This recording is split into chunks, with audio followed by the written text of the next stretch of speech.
Are you not entertained? Is that why you are here? This is it. Don't get scared.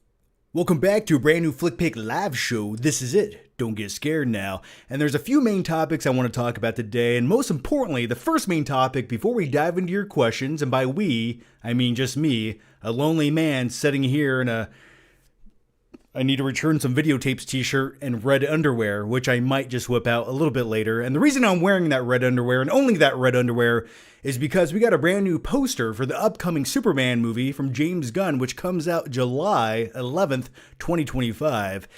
And let me just whip this poster out, and then we will dive into the questions, because I am in love with this poster. Now, keep in mind, I went to school many, many years ago for graphic design, and when it comes to movie posters, aka one-sheets, I'm very particular on what I like and what I dislike. And for me, when it comes to Superman, I think this might just be one of my favorite posters since probably Christopher Reeve's Superman. And I like me some Man of Steel, I really do. But when you go back and look at that poster, it just does not compete with what this James Gunn interpretation of Superman's doing in this poster. You have the colors, it's hopeful, it looks like he's soaring up through the sky, and you have the colors blending together in the background. I love it. For me, this looks like artwork. This doesn't look like some poster with floating heads on it. This looks like artwork you could put on your wall, and if this movie's phenomenal, and I'm hoping it is, because I think we all deserve a quality Superman movie, and once again, I'm a dude who has always and will always defend Man of Steel. I love that movie. But sometimes it's nice to have a glimmer of hope in your Superman movie, and it doesn't have to be so desaturated and gloomy and depressing at times. But sometimes I like those things, don't get me wrong, and when he snapped Zod's neck, I was cheering. But when it comes to this poster, this gives me hope. It really does. I think this is the right vibe. Now, if you take a closer look at this, if you look at it on social media, if you take a closer look, there's some motion posters that you can watch where the background's kind of moving about. And the most important thing with those motion posters are they come with ethereal music playing in the background. And I like the score that we're getting, and we only get a little snippet of it, but I think it sort of sounds like what Hans Zimmer's score was for Man of Steel without the percussion in it, without the da-da-dum, which I think worked perfect, and I think Hans Zimmer helped elevate Man of Steel. And the composer of this, I forget his name, but he also composed movies like Kick-Ass, and I think he composed 28 Weeks Later and a ton of other movies. But I like the score. It has this ethereal sound to it, which works for Superman. He is essentially a god amongst us. And the other thing I noticed about this poster was, and it's definitely photoshopped, obviously, but they tightened up the suit from the first few images we got of David Cornsweet. Is it Cornsweet or Cornsweet? I'm going to call him David Cornsweet because that man's been sweating in the gym to buff up for this role. So his name is David Cornsweet to me. But hopefully after we watch Superman, his name will just be Superman, aka Clark Kent. But you can tell they tightened up the suit a little bit on his chest. And the other thing I really noticed, if you pay close attention to his groin area, which is every time I get a poster of Superman and he's wearing red underwear, I pay very, very close attention to the groin area. And you can tell what they're trying to do is sort of camouflage those red underwear. And I get it from I kind of get that, but they're trying to mask that as much as they can with a little bit of red blur right there. Like you can see it was so strategically placed right there over his Man of Steel area right there. And I get it, but nevertheless, I think it's an awesome poster. My question to you guys, what do you think about this first poster, this first look for the upcoming Superman movie, or especially the poster? I'm in love with it. I love the colors. And if this is a great movie, maybe years down the road, this might just be a poster I could see hanging on my wall. And once again, it just doesn't have stupid floating heads in it. And that's always and forever will always get a thumbs up from me. So let me know your thoughts on the poster, and then we will dive into the next topic here. Someone said poopy poster. What are you talking about? The next one, David Cornsweet, sweet, either one. John approves the groin, absolutely. Finally, the Snyder era of poop films are finally over. Yeah, at one point, I tried to defend Zack Snyder. Not to say the man hasn't made some great movies, but when it comes to the DC EU of movies, they were progressively getting worse and worse, and they felt discombobulated and sort of forced by the last few installments. And listen, once again, I love me some Man of Steel, but I'm open and ready for a new interpretation of Superman. And if this movie truly sets the tone for the upcoming new DC universe, or the James Gunn verse, which is what I'm calling it, I'm hopeful. I really am. The other thing is, possibly, if the rumors are true, and I think they've all but confirmed this, we do get a brand new Superman trailer this Thursday morning. I'm hoping it's at 9 or 12 o'clock in the morning, and I will make a video on that new trailer. And the amount of pressure on DC to get this right, to meet everyone's expectations, to set the tone for the slew of movies that are hopefully coming afterwards. Can you imagine that immense pressure right now? like they actually had a special press only screening for the trailer today at Warner Brothers. A press only screening for a trailer, a 90-second trailer. People had to get in their car, go through rush hour traffic to watch a 90-second trailer. And I'm sure they gave them a whole bunch of swag and merch, and I'm sure James Gunn was there to sweet talk them and get them really hyped up for the trailer. But I'm hoping that trailer was awesome. I'm hoping it's phenomenal, and I'm definitely looking forward to it. So nevertheless, those are my quick thoughts on the new Superman poster. I like it. And also I like the music we're getting, but I'm holding, I will keep the hope and the anticipation alive until we get the trailer. I'm hoping it's good. Please don't fail me now. Okay. Oh no, we got a whole bunch of bots in here. Bad girl Tiffany. Oh God. I hope you burn in hell for your sins against humanity. Let's block this piece of human excrement trash that somehow crawled out of the toilet into this live stream. There you go, you piece of garbage. Burn in hell for the rest of your days. Okay, there we go. Is that better? Anyone? Everyone? All right. Let's go to the next topic here, and let's get the Superman poster. I need some mods in here. All right, let's go to the next topic here. And the next topic I want to talk about, before we dive a little bit further into your questions, is Kraven the Hunter. Now, I did put out a 13-minute review of Kraven the Hunter over on my main channel, The Flick Pick. And suffice it to say, I thought the movie was an abomination against humanity.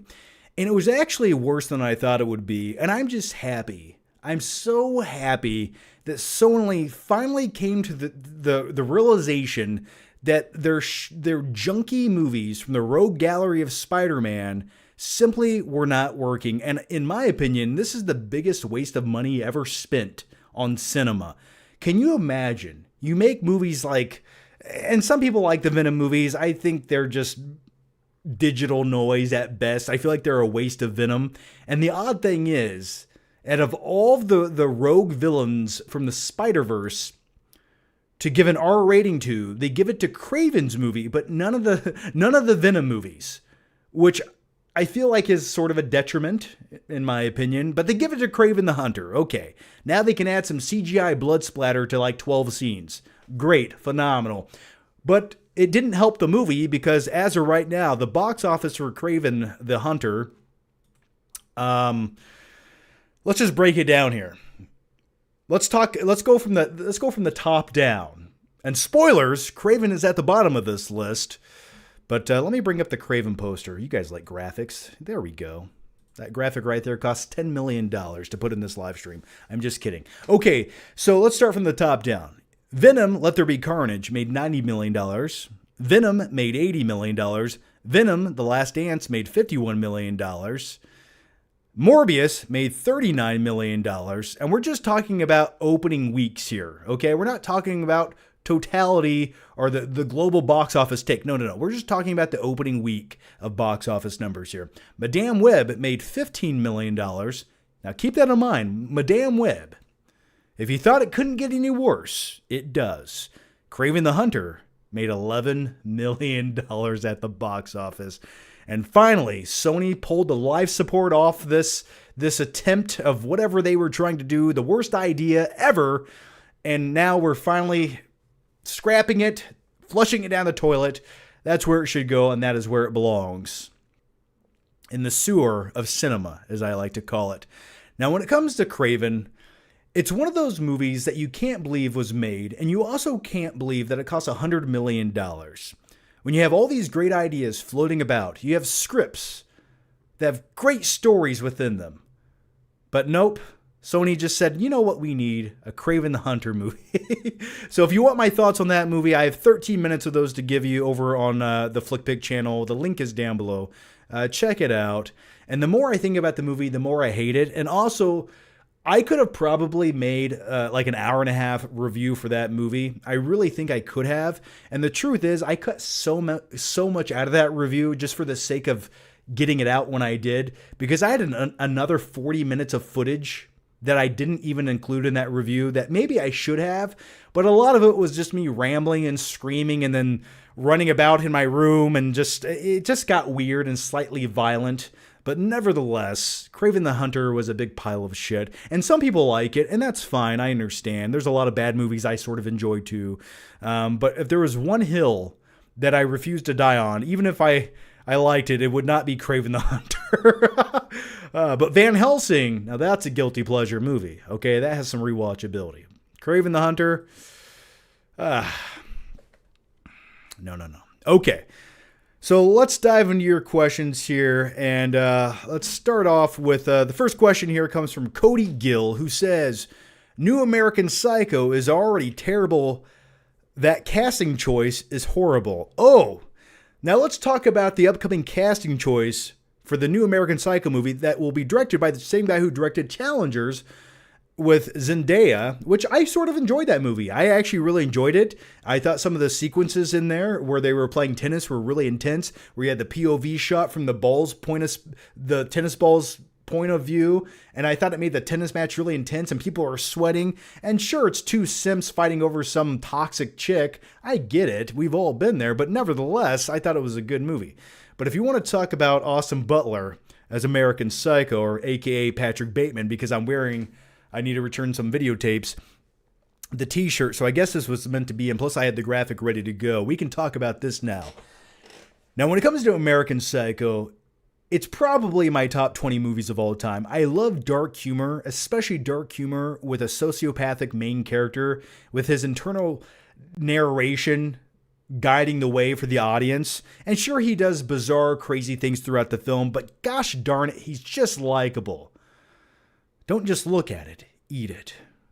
The wisest words I've ever heard, and words to live by. But with all that said, supposedly Austin Butler was cast recently as the title character, or not the title character, well, kind of the title character. He is the American Psycho, Patrick Bateman. And when it comes to Austin Butler,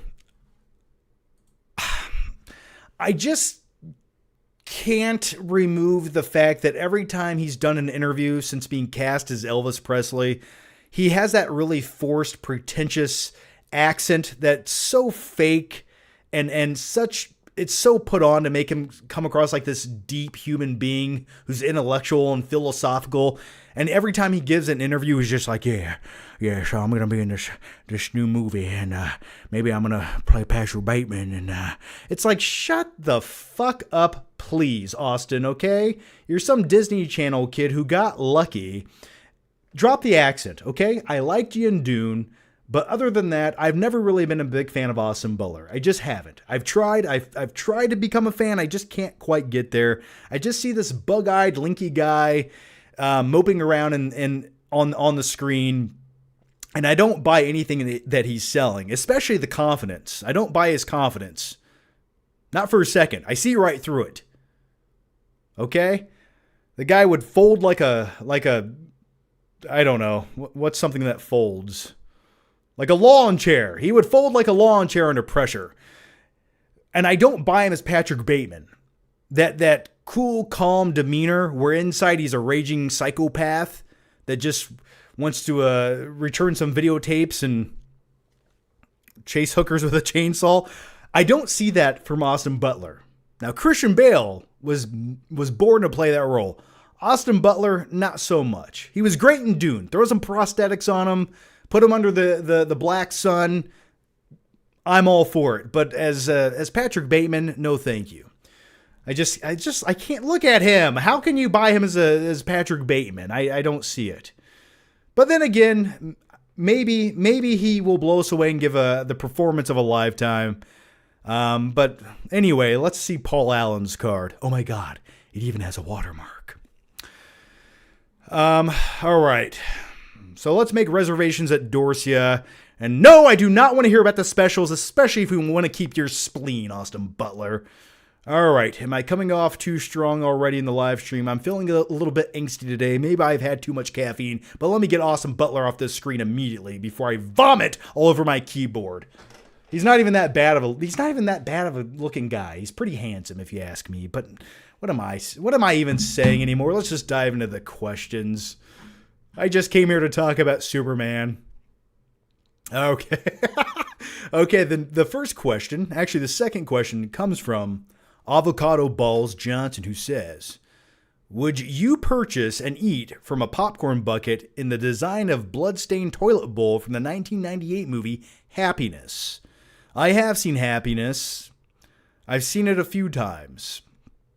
It's a bizarre movie, and it delves very deep into some very touchy subjects. And I do recommend watching Happiness. It's sort of depressing, but I quite enjoyed the movie. And also, it was really hard to find for a very long time. You could not find that movie on like streaming or anywhere. But then again, it's one of those movies where you don't really sit down with a family on a Friday night to watch it. Then again, I think had they marketed that movie like a Hallmark movie, and then people actually start watching it, could you imagine the disbelief on everyone's face? Oh, gosh. If you've never seen Happiness, just check it out. Okay. The next one comes from Brandon Dorian, who says, what is the best looking 4K that you own pre-2000? Oh, gosh. Off the top of my head, man, there's some great movies, especially movies from like the 50s and 60s. But for me, the one I like and the one that I love is Taxi Driver. When I watch Taxi Driver on 4K, I don't feel like I'm looking at a screen. I feel like I'm immersed into how that movie must have felt and looked the first time people watched it up on the big screen. To me, it just has this warm glow, this flickery cinematic vibe to it. It has the right amount of film grain. It's not overly cleaned up. I love it. And especially on 4K, you can see how dirty the streets of New York City are back in the late 70s. You can see the trash on the ground, the kids throwing bottles at Travis Bickle's car. Or his taxi. It's phenomenal. So for me, it's Taxi Driver. I'm sure there's something else I'm not thinking of off the top of my head, but I'll go with that one. Avocado Balls Johnson back here again says, have you seen clips of Megalopolis, and can you believe such a thing exists in our reality? In the club. That's my favorite scene from Megalopolis, and it's pretty much the only scene I've ever watched of the movie, where Adam Driver says, in the club. For some reason, it's really stuck with me, and I blame TikTok for that. I meant to watch Megalopolis. I tried to watch it like 3 or 4 times when it was still in theaters, and I could just never bring myself to put on pants to leave the house to watch it. And now that it's on streaming, I still can't bring myself to watch it.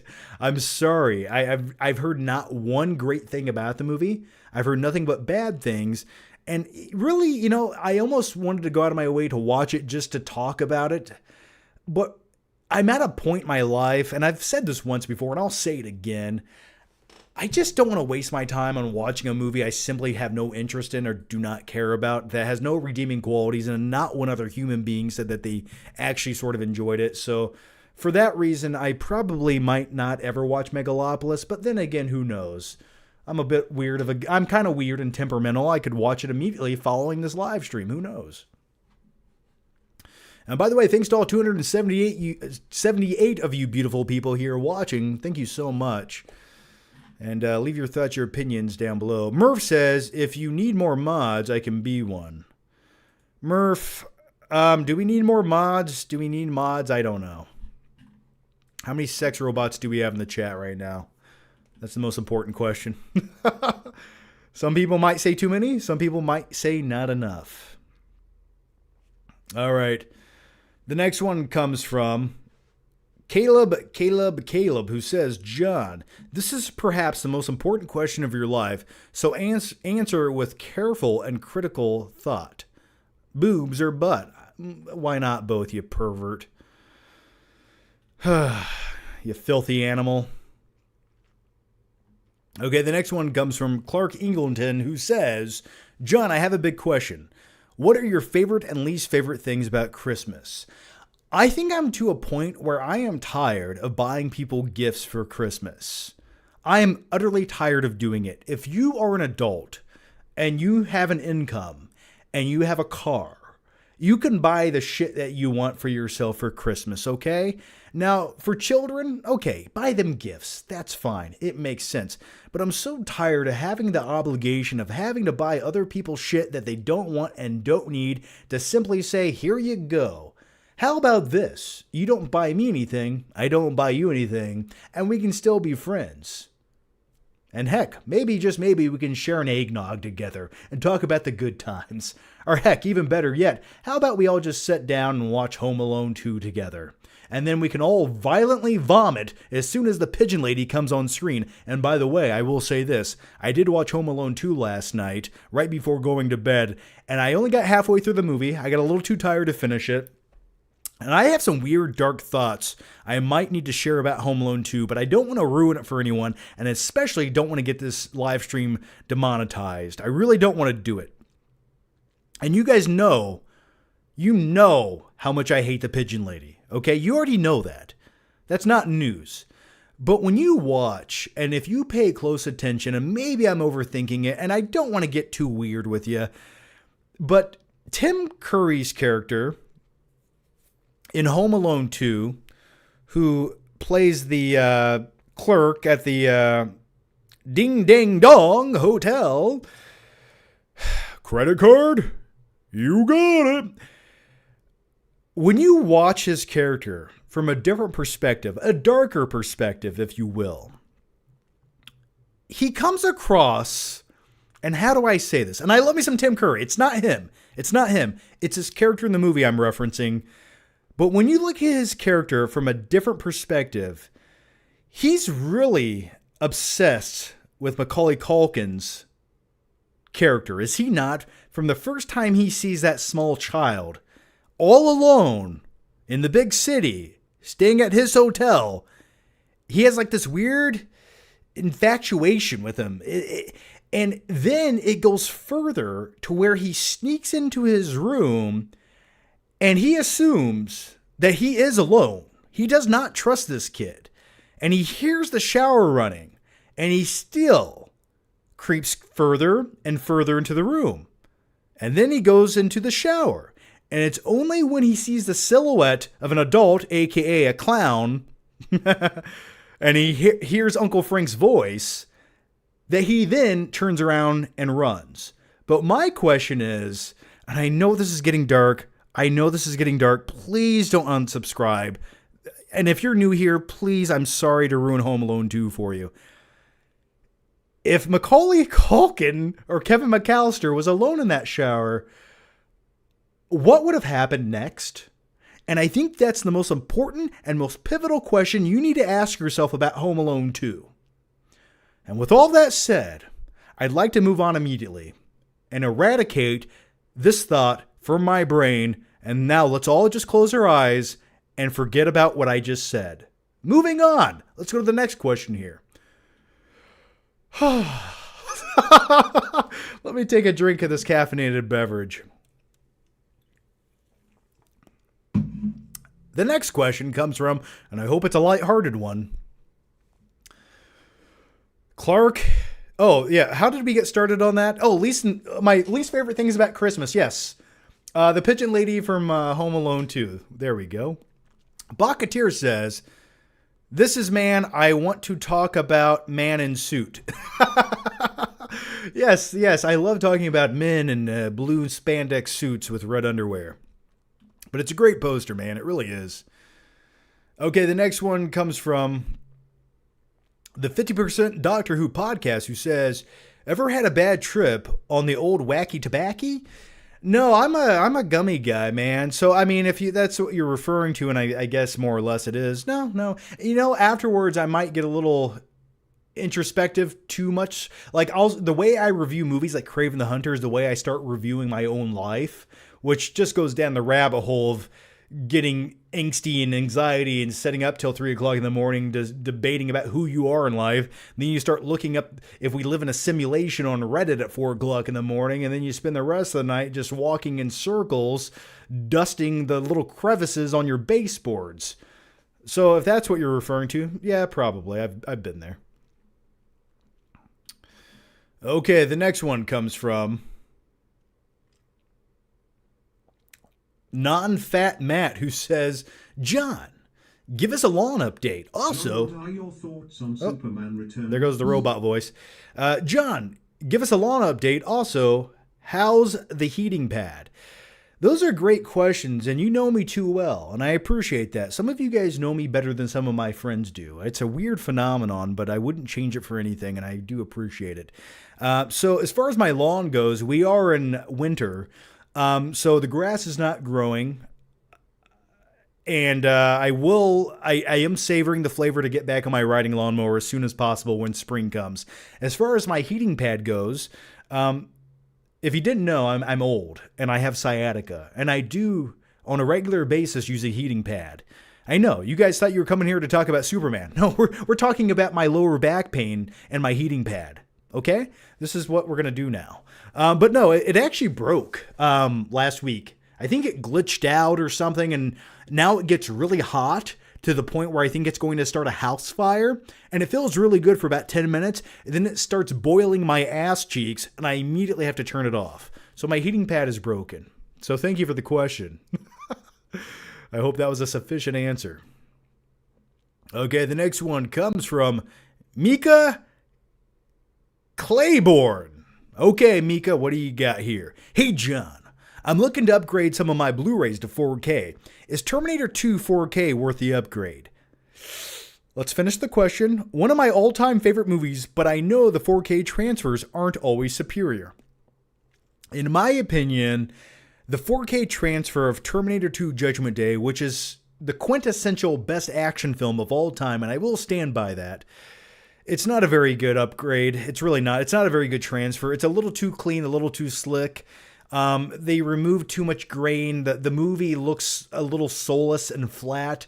And it's like James Cameron hates the fact that he once shot movies on film, and now he wants everything to look blue and digital like Avatar. And don't get me wrong, there's a time and a place for that, but it's not in my 1991 action film Terminator 2. So in my opinion, I don't think it's worth the upgrade, but if you can find that 4K for like $5, maybe pick it up. But in my opinion, I think the Blu-ray, and I think I can't remember which one looks better. It might be the Skynet edition that looks better on Blu-ray, but I was not impressed with the 4K of the new Terminator movie, man. It just ripped the soul out of it. So those are my thoughts, and thanks for the question. But on a side note, I have heard that the Terminator 4K transfer is pretty good. I haven't watched yet. I own it. It's sitting back there in a pile. I haven't watched that yet, but I've heard that's a better transfer, but I don't know for sure. I haven't seen it with my own eyes. Okay, the next one comes from Robert Giacinta. Okay, here it goes. You have to spend the night with either Diddy, Weinstein, or Cosby to spare your life. Who are you picking? Probably, and listen. Well, listen, let's be honest. Bill Cosby, at one point, and how do I say that? How do I defend Bill Cosby at this point? I was going to say Bill Cosby at one point was America's dad. And he did some funny stand-up, and I don't know if that undoes all the terrible things that he's done, and it probably does not. And and you just wake up and you just hear him going, Jello pudding cup and Jello cup pudding pop. Probably, I don't know. Who would I hang out with? I don't. Listen, I'll be honest with you. I'll put it like this. And this is the realest, most honest answer I can give you. I have a price.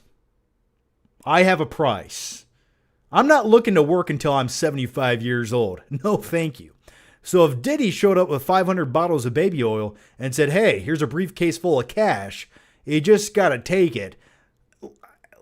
My pride has a price. But if there's no monetary gain involved, I don't know, probably Harvey Weinstein. I don't think I was his type. He was more into the Hollywood women, the leading women of Hollywood. So what are we talking about anymore? Okay, let's go to the next one here. All right. And the next one comes from, the real question is, would you stay in the ding ding dong if Tim Curry's character was the front desk clerk? And would you feel comfortable taking a shower just knowing he's going to sneak in your room? Scott Sullivan. Oh, never mind. Okay. He was calling somebody else out in the chat. All right, let's go to the next question here. Non-Fat Matt says, what on earth does Claudio Rogajan do for a living? We all want to know. Okay, that's a great question. Claudio, you're in here, aren't you? What am I talking about? You're always here. You're always with me. You're basically part of my soul and my being. So Claudio, if you want to answer that in the normal chat, man, let everyone know what you do for a living if you want to. Or maybe just give some vague answer if that makes you feel comfortable. It's completely up to you, man. Okay, the next one comes from Snake Eyes 19. No question, but thanks for the GIF. It's a little robot spinning around. Thank you. Nora Sinclair says, what do you think of Eastwood as a director? I like me some Eastwood. Yeah, get off my lawn. I like him as a director. And speaking of Clint Eastwood as a director, I did just watch Juror Number 2 with Nicholas Hoult. And I will say this about the movie. I liked it much better than Clint Eastwood's last directing/starring role. What was that? What was that movie called? What was that called? I forget what it's called. Anyway, that was a very instantly forgettable movie. Does it start with an M? Anyway, Juror Number 2 was okay. I did kind of like it. But it felt very forced at times. It felt like a crime novel from John Grisham written in 1993. And Nicholas Holt's character, you have to be the dumbest person on the planet to not realize that you hit somebody with your car. I'm sorry. You just have to be pretty stupid. And it was a hard pill to swallow at times in that movie. And also, he comes across like, even though he's trying to sort of ride the line of being this guilty character, and I'm not telling you anything that the synopsis hasn't, and I won't spoil the movie for you, but I will just say this. He comes across like the most guilty person every second of that movie, and he comes across like a sociopath who's trying to manipulate people constantly, and it's so obvious, and I just think to myself, this is too on the nose all the time. It feels like there's no subtlety in that film. And that was my biggest complaint with it. I think had it been handled with some nuance, more so than it was, I think it would have been a better movie. But I love seeing a discussion between members of a jury, because let's keep in mind, when it comes to a trial, you're at the mercy of 12 people, just 12 random people, to decide someone's fate. And these people aren't necessarily the most intelligent people. These are just people you encounter in Walmart or wherever. And they're here dictating someone's life. And that's a scary thought, because most of these people just want to go home and nuke their TV dinners and watch reruns of Seinfeld. I know I would. But anyway, I did like Juror Number 2. I do like me some Clint Eastwood. He's definitely hit or miss. Like, I love Gran Torino. I think that's like the last great movie, in my opinion, that he's directed. But also, I like some of his westerns. I liked Letters from Iwo Jima. I liked those types of movies. Flags of Our Fathers. I liked those movies. I don't think they had a lot of rewatchability, but I think Clint Eastwood's a super talented director. His later stuff, not so much. Like The Mule, instantly forgettable. Yeah, Cry Macho. I knew it had an M in there somewhere. Okay, the next one comes from the movie guy, who says, with YouTube, I told them to notify me. I've got your notifications on, and YouTube gave me nothing. I'm telling you, I don't have a conspiracy theory. I just think it's a fact. YouTube picks and chooses who they want you to watch. And I think the way that the algorithm works is basically, if I made 5 videos that were topics that you didn't care about, or you missed those videos, or for whatever reason, you just didn't watch 5 videos I put out. And this is just an example. YouTube, after that point, after you skipped 5 of my new uploads, they simply will just not show you my shit ever again. So it's one of those things where your sub box is almost meaningless at this point, and recommendations on YouTube are null and void. At one point, 90% of my traffic on YouTube came from recommendations or recommended videos. And now it's like, I don't know how or why you even get those. I can't remember the last time my video was ever recommended. And it's definitely, it's a bit of, it's disheartening to say the least, but that's YouTube. You're at the mercy of their algorithm. What can I do? But if you guys want to, and only if you want to, click the stupid bell notification, and maybe you'll get notified of my videos. But my best advice to you is maybe just follow me on like something like X, because I do post every new live stream there before I go live. If you want to, follow me on X. And you guys are killing it with the questions, but what I'm going to do real quick is I need to give a shout out to the sponsor of this video, and that's going to be Sony, the Sony Soundbar 8, which I have in my living room right now. And if you guys love Sony, when it comes to the Sony Soundbar 8, just wait till Kraven the Hunter comes out on streaming so you can watch that with your Sony Soundbar 8. It's a great time. I'm lying to you. Kraven the Hunter is the biggest pile of shit that's ever hit cinema, but the Sony Soundbar 8 is a phenomenal electronic device. And I will say this when it comes to Sony. Sony, when it comes to comic book movies, not very good. But when it comes to their TVs and electronics, especially the Sony Soundbar 8, it's awesome. So real quick, watch this quick ad for the Sony Soundbar 8, and if you guys want to support my channel, or if you like me, or even if you don't, and you guys like the live stream, if you guys could click the link down below in the description box to check out this Sony Soundbar 8, it significantly helps out my channel, and it definitely helps quite a bit. All you have to do is click the link, check out the specs. If you like the soundbar, hey, pick it up. If not, no hard feelings, but the link to the Sony Soundbar 8 is down below. Let me let me play this quick ad, and I will be right back to answer some more questions. And if you don't give a shit about the Sony Soundbar 8, grab some popcorn and something cold to drink. I'll be right back in about 40 seconds. Don't go anywhere. Welcome to my living room, because I want to tell you about the Bravia Theater Bar 8 with 11 speakers, Dolby Atmos, and DTS-X. With this soundbar, you can bring the theater experience home, because there's nothing better than eating popcorn in your underwear while you watch a great movie. The Theater Bar 8 features 360 spatial sound mapping, which gives you the cinema-style surround sound. The sound is auto-calibrated to your room's characteristics with sound field optimization. It also supports industry-standard audio formats including Dolby Atmos, DTS-X, and IMAX Enhanced. And right now, you can get $200 off by using the link down below. So if you want more info or want to pick one up for yourself, check out the link down below and save $200 off right now. So thanks for watching that. And once again, the link to that's down below. It does help the channel a lot if you check out that link down below. Okay. All right, let's go to the next one here. And by the way, it is an awesome soundbar. I do mean that. It's in my living room right now.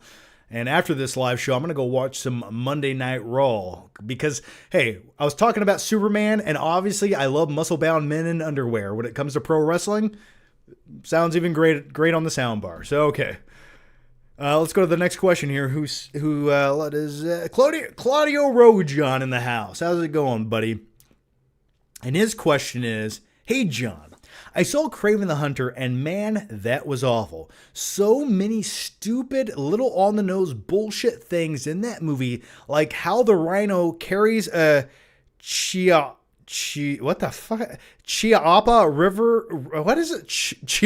Rhino revolver as a sidearm. That's such an early 2000s superhero thing. It made me say F you. Am I illiterate? How do you read? Chiappa? I don't know what that word is. Maybe I'm incompetent. But I will say this about the Rhino and Kraven the Hunter.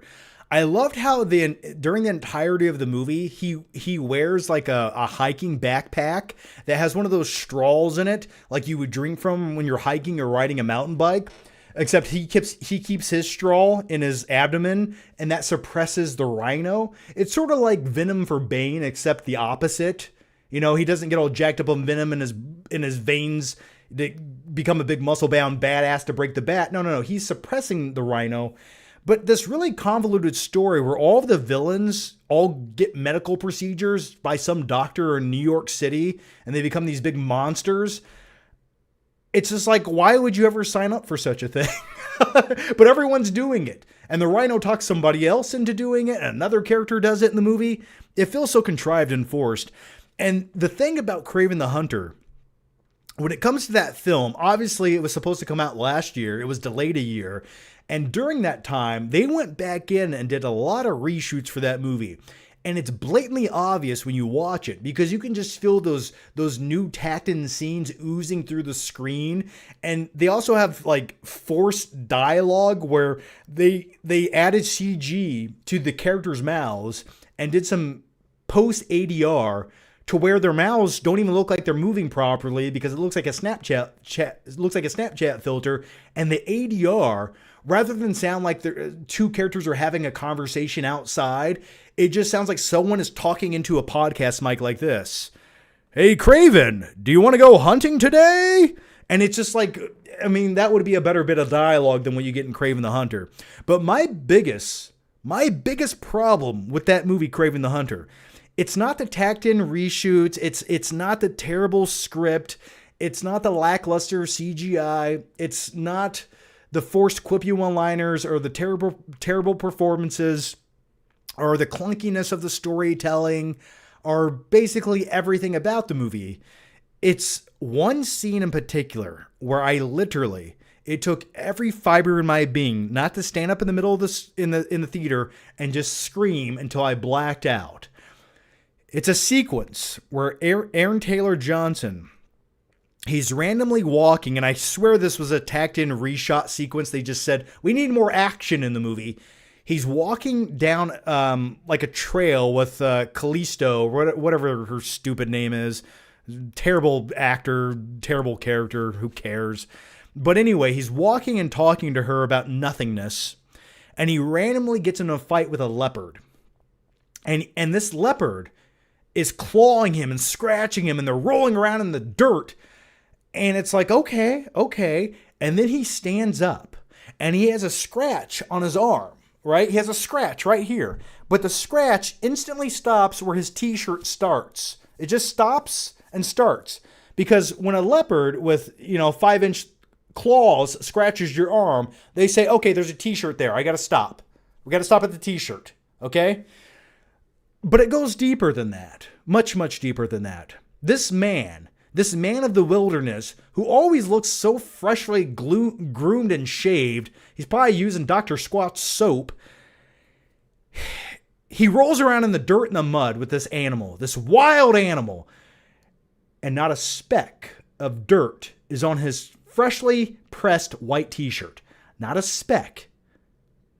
Nothing.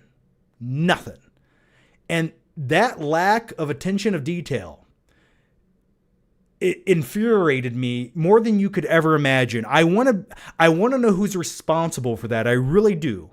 And I want to dedicate my life to tracking them down, and I want to tie them up.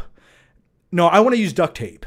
I don't want to hurt them. This isn't about violence. It's never about violence, but it's about finding out why.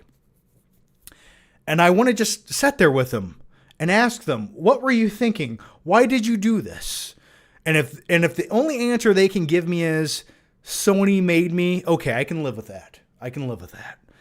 But other than that, I hated Kraven the Hunter. Let's go to the next question. Mika, did we answer this? Well, Robert, did we answer this? We answered this. Here we go.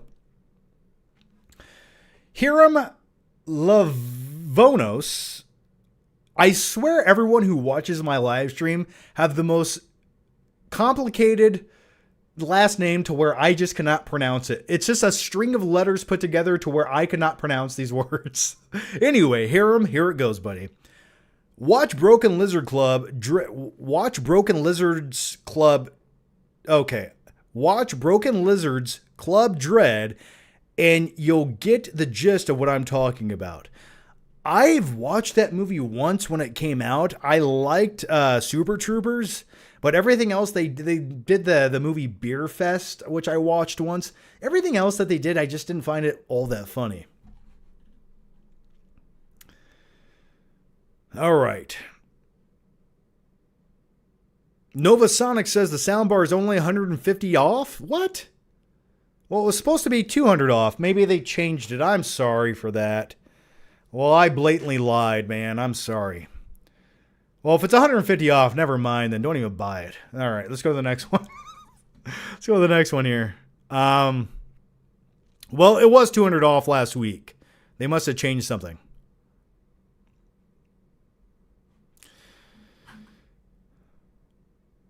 Okay, the next one comes from Alejandro, who says, "What's up, John? I think you should make a quick movie reaction, but if you really like the movie, also do more of an analyze sit-down vids, because like you say, sometimes a movie score can change things. Like after I let Gladiator 2 marinate, I thought it was worse." Well, I'm glad you came to your senses. I really do. And I appreciate that honesty. And you know what they say, smart people, intelligent people change their opinions once they get more information. So I respect that about you. So good job, man. Yeah, Gladiator 2 is just, that to me is scary. If that's where cinema's going, it's just this soulless, clunky, digital mess.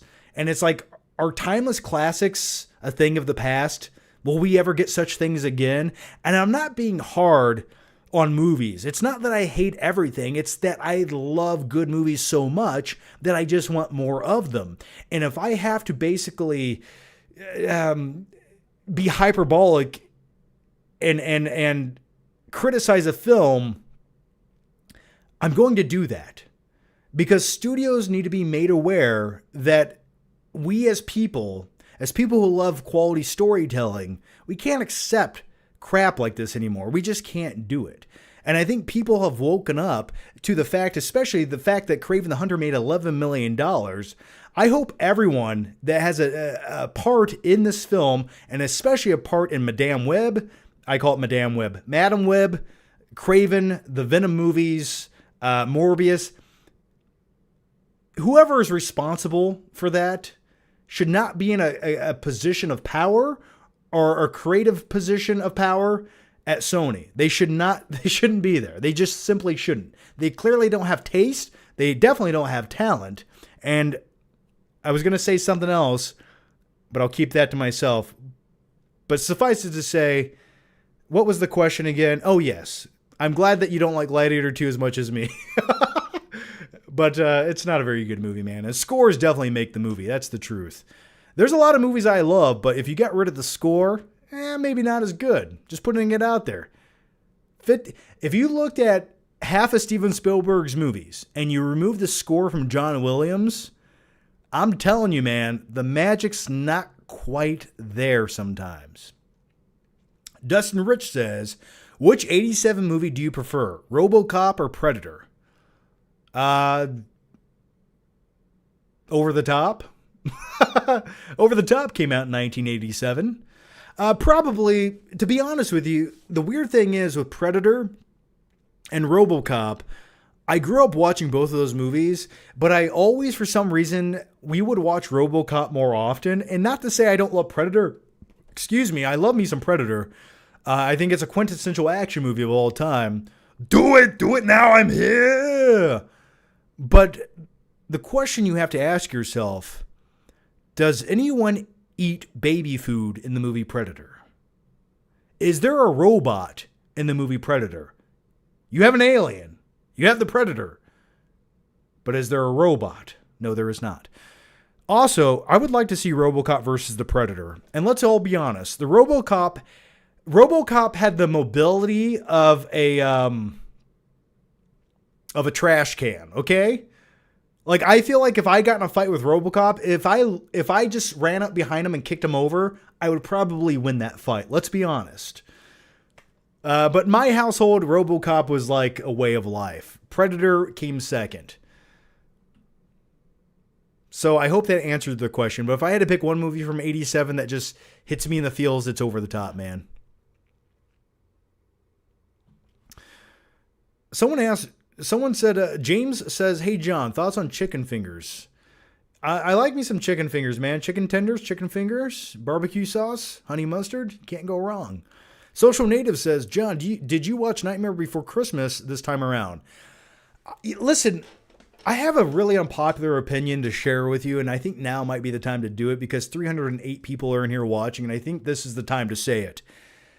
When it comes to Nightmare Before Christmas, I like the movie. I really do. But it's never been a must-watch around Christmas time for me.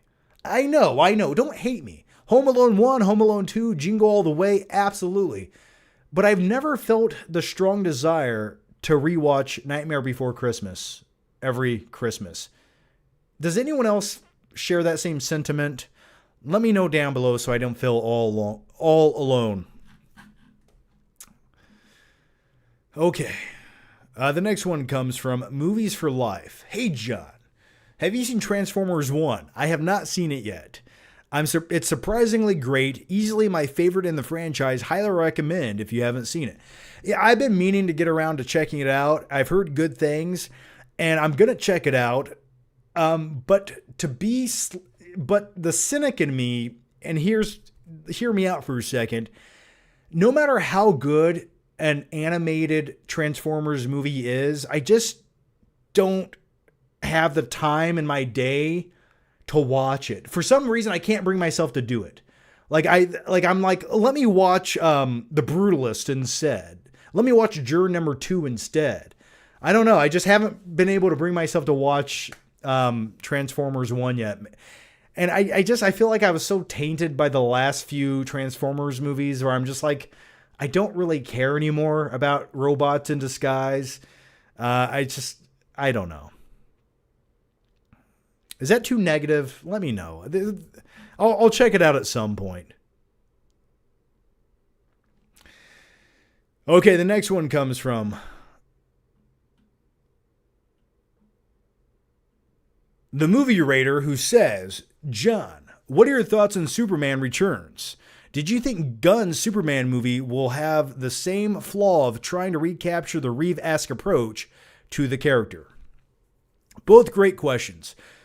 So, when it comes to Superman Returns, which was our last Superman movie before our last Superman movie of Man of Steel, I was immensely bored by Superman Returns. I thought it was mopey sad guy floating around, sort of spying on Lois Lane. And when it came to Lex Luthor in that movie, and even though it's a big comic book movie, I just did not feel invested in his scheme. And that island, he makes this huge landmass with kryptonite, and it's like, it looks like the most dangerous landscape. Like, it looks like the meteorite from, or the asteroid from Armageddon. It's all sharp and rigid and made out of like metal and titanium, and there's like smoke and steam blowing out of it. I'm like, what are you going to do with this landmass? Like, are you going to develop a Walmart here? I mean, that would probably work, but other than that, what are you going to do with this chunk of land, you moron? So when it comes to Superman Returns, it's okay. And also, when Superman stops the plane in the first part of the movie, I wasn't that impressed by it. I just, call me crazy, but if Superman stops a plane, I don't know. I just think, oh, that's like, you can do more than that. Come on. Now stop 2 planes, and maybe I'll be impressed.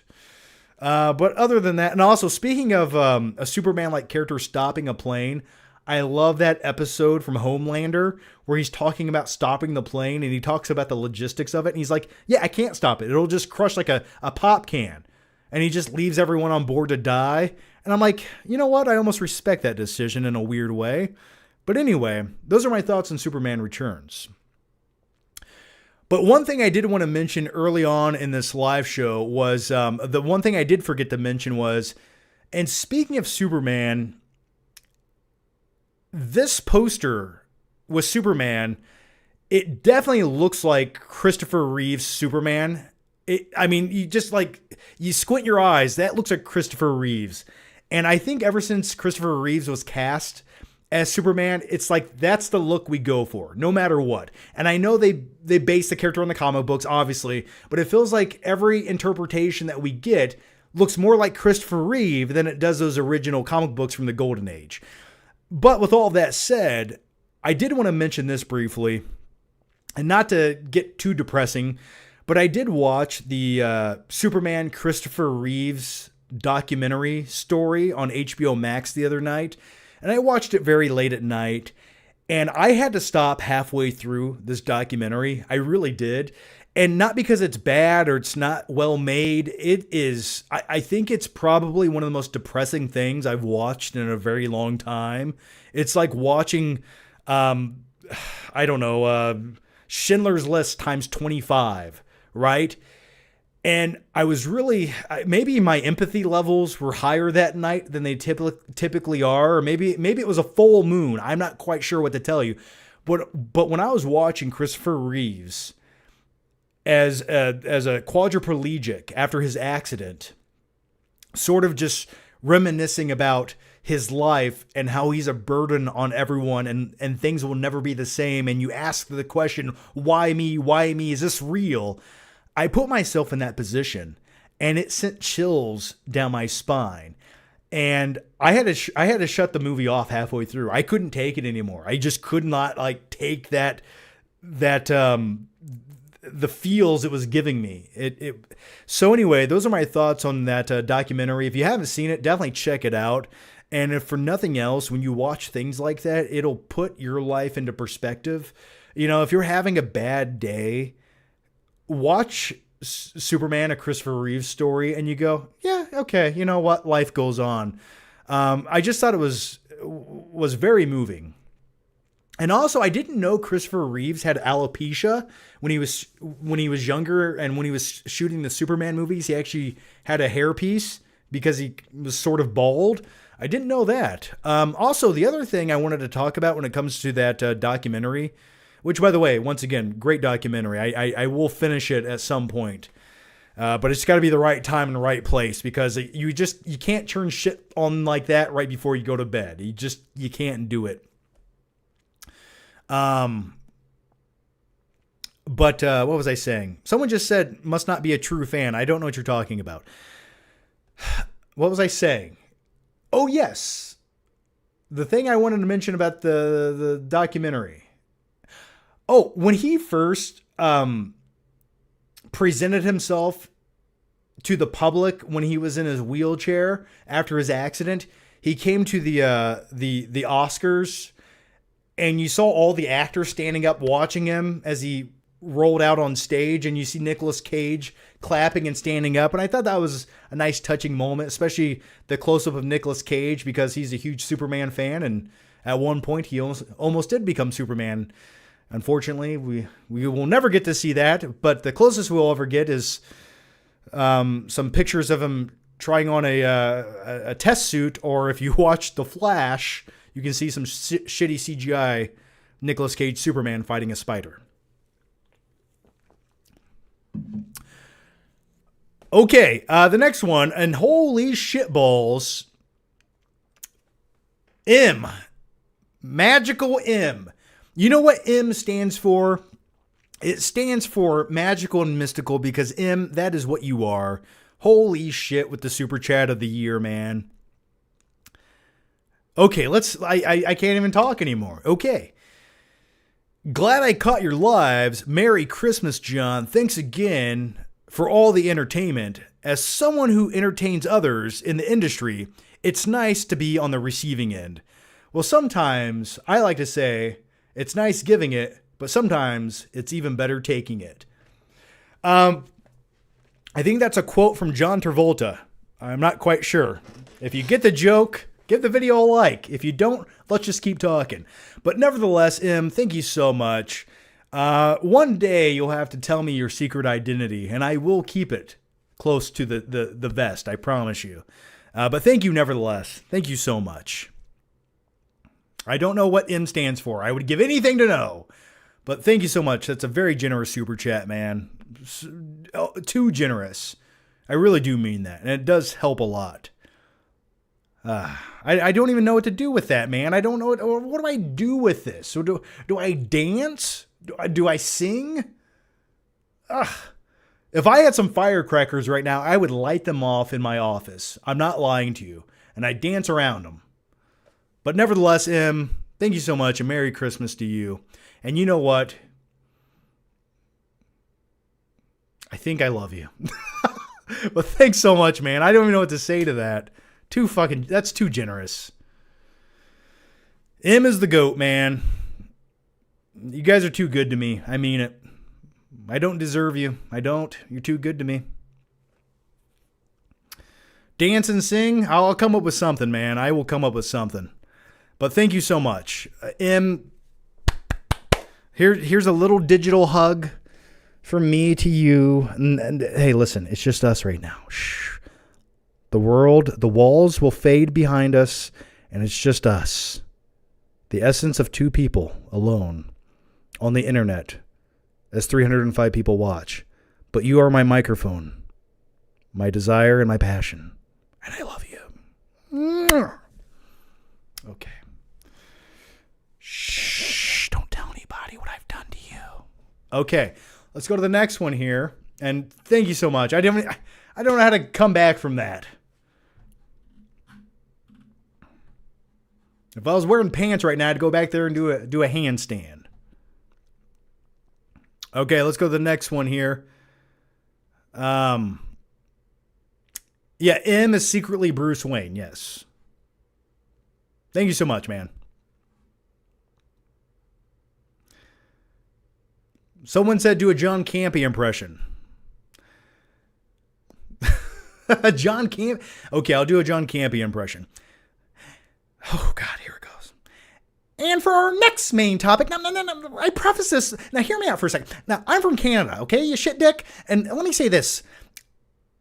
Gal Gadot as Wonder Woman was great. I don't know. Does he even say that? I know he likes Man of Steel. I don't know. All right, let's go to the next question here.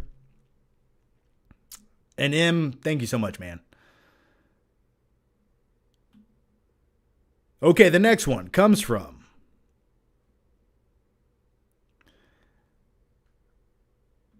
Mika Claiborne, who says, gotta pick one, John. Never watch the original Point Break ever again, or the pigeon lady lives with you in your home for a full year. As much as I love Point Break, and I love it probably more than life, because Point Break, in fact, is life. It is the motto of life. While everyone else was inching down the freeways in their metal coffins, I'm sorry, I forgot where I was going with that. Anyway, when I talk about the pigeon lady, I just think immediately of like, how much bleach do I have in the house and how can I douse it all over my body instantaneously? So if I had to pick one, I'd probably never watch Point Break again. I'm sorry, Patrick Swayze. I'm sorry, Johnny Utah. But the pigeon lady in my house, I'd have to burn it down immediately afterwards. There's not enough cleaning supplies on the planet to cleanse my body nor my house after the pigeon lady steps foot in it. She's disgusting. Utterly disgusting. You know where COVID came from? It came from the pigeon lady, okay? You can't walk around covered in bird shit without consequences. You just can't. Okay, let's go to the next one here. And the next one comes from Lee B. Films, who says, would you rather go back in time to erase any movie from history or make an unmade film in the present happen in the past? What? Right. Oh, I'd much rather have an unmade film in the past happen. What? This is a riddle. Yes, I'd much rather have an unmade film made. I'd much rather have an unmade film made. I don't want to destroy. Listen, as many bad movies as there are in the past, and as many movies as I hate and despise and think they added no value to cinema whatsoever, I don't hate that they exist after the fact. Okay? Because if for nothing else, they can remind people of what quality movies are. So I'd much rather have a movie that was never made. All right. And the next one comes from M. I don't know what to do with you, mister. I'm going to have to send you some feet pics or something. What's your email address? I'm going to put some baby oil on them and send them to you. I don't know who you are or if that's, even if you don't want it, I got to send it to you. Okay. All right. The next one comes from Jam Zarm, who says, hey there, John. I rewatched American Psycho last night and I have to ask, who do you think has the better apartment, Patrick Bateman or Paul Allen? I think Patrick Bateman had the far superior apartment. Even though Patrick Bateman will say that Paul Allen's apartment had the better view, I completely disagree. I think Patrick Bateman's apartment was way more spacious, way more contemporary. I liked the vibe of it. It had a better bathroom. And Paul Allen's apartment kind of looks small and compartmentalized. The closet space was not very large, especially for keeping corpses in. I think Patrick Bateman had the far superior apartment. So when he walked in Paul Allen's apartment and was slightly jealous, I didn't buy that. I think that was the most unrealistic thing about the movie. Murph says, will you see A Complete Unknown? I'm excited for it, but doubt will compare to I'm Not There. I've been meaning to watch A Complete Unknown for a couple days now. I do have the ability to watch it right now. And at some point I will get around to it. I'm still trying to find time to watch The Brutalist. And I'm looking forward to that movie. I've heard it's not for everybody, but I'm looking forward to it nevertheless. My buddy Austin Burke said it was like an epic American tale of sorts. So I like that description. So I'm going to check it out, but I have not watched A Complete Unknown just yet. Okay, the next one comes from number 2, who says, John, I relate to you so much.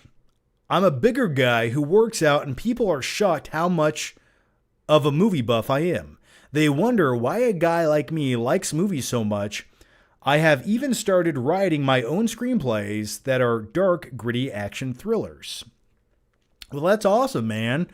For a while there, when I was in my buff phase, my Bane Venom phase, people were always, at one point, people at my gym thought I was from Russia because I looked Russian or something. I don't know, maybe because I didn't have a neck, couldn't tell you. But anyway, people that got to know me were always shocked how much of a nerd I actually was. And when I was in the gym working out all the time, dudes would walk up to me and think I was really into sports and football. And they're like, yeah, you catch the game last night? And I'm just like, oh no, I must have missed it. Meanwhile, I was going home and watching Man of Steel on repeat and eating Sour Patch Kids. I didn't give a shit about sports, and I still really don't. So I get that. I completely understand. But good luck with the screenplays, man. If that's your escape from reality, keep it up, man. What's the title of one of your movies? Share that in the normal chat. Let us know. But thanks for the question, man. And speaking of working out, I need to get back in the gym. I feel like I'm getting heavier, but not with muscle mass. I think these Swedish fish are catching up to me. All right, the next one comes from Stephen Knight, who says, you, Claudio Rogajan, Night King 1, are all locked in a room. Who's making it out alive? Oh, gosh. That just depends if I actually watch the movie Driver that Claudio has told me to watch for the last year, and I haven't watched it. That just really depends. It really depends. I don't know. That's a great question. I'm not sure. I couldn't tell you. Well, they're brothers, so they'd probably team up and kill me. Let's just be honest. They'd murder me. And that's okay. I can live with that. The next one comes from Avocado Balls Johnson, who says, do you still work out, or is that chapter of your life closed for good? If so, it's the end of an era. Remember Rich Piana and Mr. Hyde pre-workout? Oh, I do remember Rich Piana, who's no longer with us. And Mr. Hyde pre-workout, when it comes to Mr. Hyde pre-workout, I used to take 3 scoops of that before working out, like it was nothing. It was nothing to me. And now if I were to sniff it from a 10-foot distance, I'd probably go into cardiac arrest and my head would blow up and I'd spasm and foam at the mouth, okay? So I'm not done working out. I'm just sort of on hiatus. And the truth is, once I had surgery on my leg a month ago, I was told not to do anything in the gym. I was told not to even squat down for like at least 6 weeks. So I was taking a break. And the soonest I can even get back in the gym is January. So I do want to go. I do like it. I find it highly therapeutic and slightly cathartic to go to the gym. So I'm not done working out. No way. I'm just not as into it as I once was. Like, do I need traps that go up to my ears? No, I don't. But I do want to go to the gym again. It's been a while, man. Life catches up to you and then you know what it is? I think I'm at a weird point in my life where I can't imagine going to the gym with that many people and working out right now. Like, the more I stay home, the more I realize society is this filthy cesspool, and I'm trying to avoid it because there's not enough hand sanitizer on the planet to cleanse that feeling I get. What am I talking about right now? I'm not quite sure. Okay, let's go to the next one here. But I am going to go back to the gym at some point. Here, let me make some. Where's Claudio at? Where are you at in here, man? Are you in the chat? I was going to make you a mod. Or Night King 1. I don't care. Here you are. Claudio, where are you? I can't find your name anymore. All right. The next one comes from Andy, who says, I think I'm finally going to watch Bridge on the River Kwai tonight. Have you seen it? I think it's about Obi-Wan Kenobi building a bridge or something. I saw that a long time ago. I had the Blu-ray of it, which I thought looked phenomenal, and I think that's on 4K. I think it's one of the Columbia Classics movies, and I've heard it's a great-looking 4K. I have not watched it since I've owned the Blu-ray, and I remember buying a special edition of the Blu-ray. It was like a thick case, and I remember thinking how beautiful that film looks. Don't quote me on this, but did they shoot that in 70 millimeter or something. They shot it on a really nice high quality film stock, and I remember it looking phenomenal. So it's been a while since I've seen it, but I did like it and I did enjoy it. But that was probably like 10 years ago. I think I shared it in like a Blu-ray update video on my FlickPick channel, probably back in like 2012 or something. John, you got to attack chest and arms. That's all I ever attacked, man. That's all you need to work out. Legs, you don't need them. Okay, the next one comes from Andy. And Andy says, I think I'm finally going to watch Bridge on... Oh, we already answered that. Sorry. Non-Fat Matt says, I just watched Black Christmas today, 1974, and it seems like something you'd like. It's about sorority girls getting killed at Christmas by a serial killer hiding in their house. Why would I like that?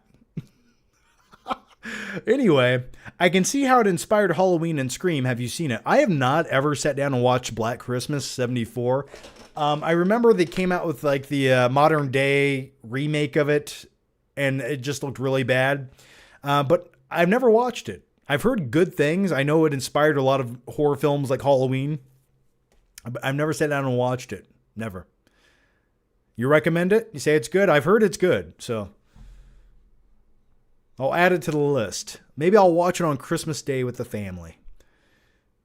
You know, speaking of people hiding in an attic, have you guys ever seen Hider in the House? I think it's called Hider in the House or something like that. It's a Gary Busey movie. Is it called Hider in the Attic or Hider in the House? Hider in the House. Let me double check this. Yes, Hider in the House, the Gary Busey movie from 1989. Now, if you've never seen this movie, it's phenomenal for all the wrong reasons. And what happens is Gary Busey builds a secret room in this family's attic, and he lives there. It's terrible, but I love it. And I like to think that Gary Busey lives in my attic. For some odd reason, I find it slightly comforting. Anyway, let's go to the next one here. I'm Gary Busey. Let's go to the next one, who says, Claudia Rogajan probably should have been more clear. In Kraven, all of the characters have little bullshit gimmicks that are on theme to their character, like how Rhino has a gun called a Rhino revolver. It just screams early 2000s comic book garbage to me. Well, yeah, absolutely, and I do agree with what you're saying right there. Also, when it comes to Kraven, the movie, I hate the brother Dimitri in that movie. We'll talk about him in just 1 second, but I do get what you're saying. But that's the thing about all of the Sony Spider-Man verse comic book movies that they crapped out. They all come across like 2005 comic book movies. And it feels like as far as cinema goes and as far as comic book movies go, we've evolved past that point. But Sony said, hey, you know Daredevil starring Ben Affleck? Let's make all of our movies sort of like that. People like that, right? That's the next big thing. And I don't know who this comes from or the minds of these people, but it's like they're still stuck in the early 2000s. And even the way that the Sony Spider-Verse movies are color graded and they're very gloomy and desaturated, and just the way they're shot just looks so out of 2005 to me. It's baffling. It really is bizarre, some of the creative choices on those movies. But anyway, going back to your question, I do agree with you. But the other thing I want to talk about real quick, and I sort of covered this in my 13-minute review, but I will say this. The brother Dimitri in Kraven the Hunter, who's Kraven's brother, the actor Fred Fleischer, is that his name? Fred Fleischer? Who cares? How do I say this without sounding too crude? Don't cancel me.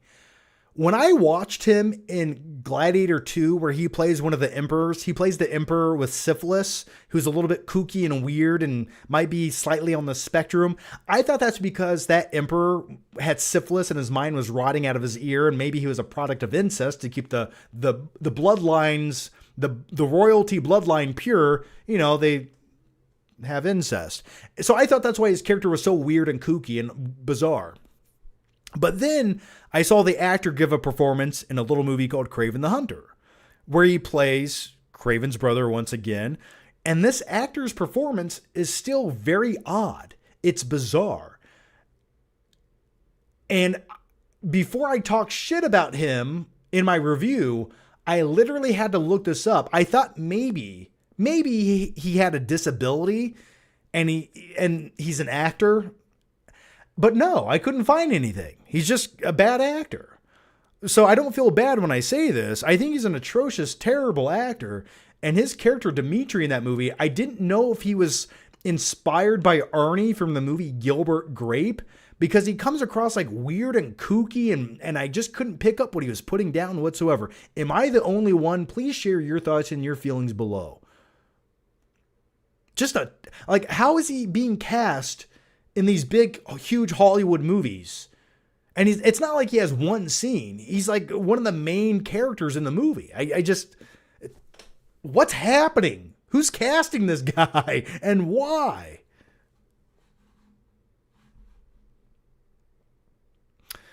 Stop Motion Central says, I thought Kraven had good fight scenes though. Yeah, I didn't, and that's fine. It's all subjective shit, isn't it? It's all subjective, right? But I almost feel objectively I can say it didn't in a weird way. I didn't think any fight scene was good. I thought it just all felt very quick and abrupt, and it never had like this impact, and it never had this sense of like, what's the word I'm looking for? It never had this build up to where you get a payoff, right? Like, for example, in the final showdown, when the Rhino becomes the Rhino for 2 minutes, the next thing I know, they're just like, they go from cars outside of their car, and now they're fighting in this flat, grassy field that is just one of the most boring environments they could have had the climax of this movie go down. Like, of all the places, they just have they have a big fight in a field. Okay. And I can't really remember one thing about their fight scene. I really can't. Other than I just felt like I blinked my eyes and it was over. And the Rhino looked like Frankenstein's monster from the 2004 movie Van Helsing. Those are my thoughts on Kraven the Hunter. Someone says, are you sure he doesn't have a disability? Well, if he does, I'm an asshole and I can live with that. But even if he does, he's not a very good actor. Okay. Let's go to the next one here.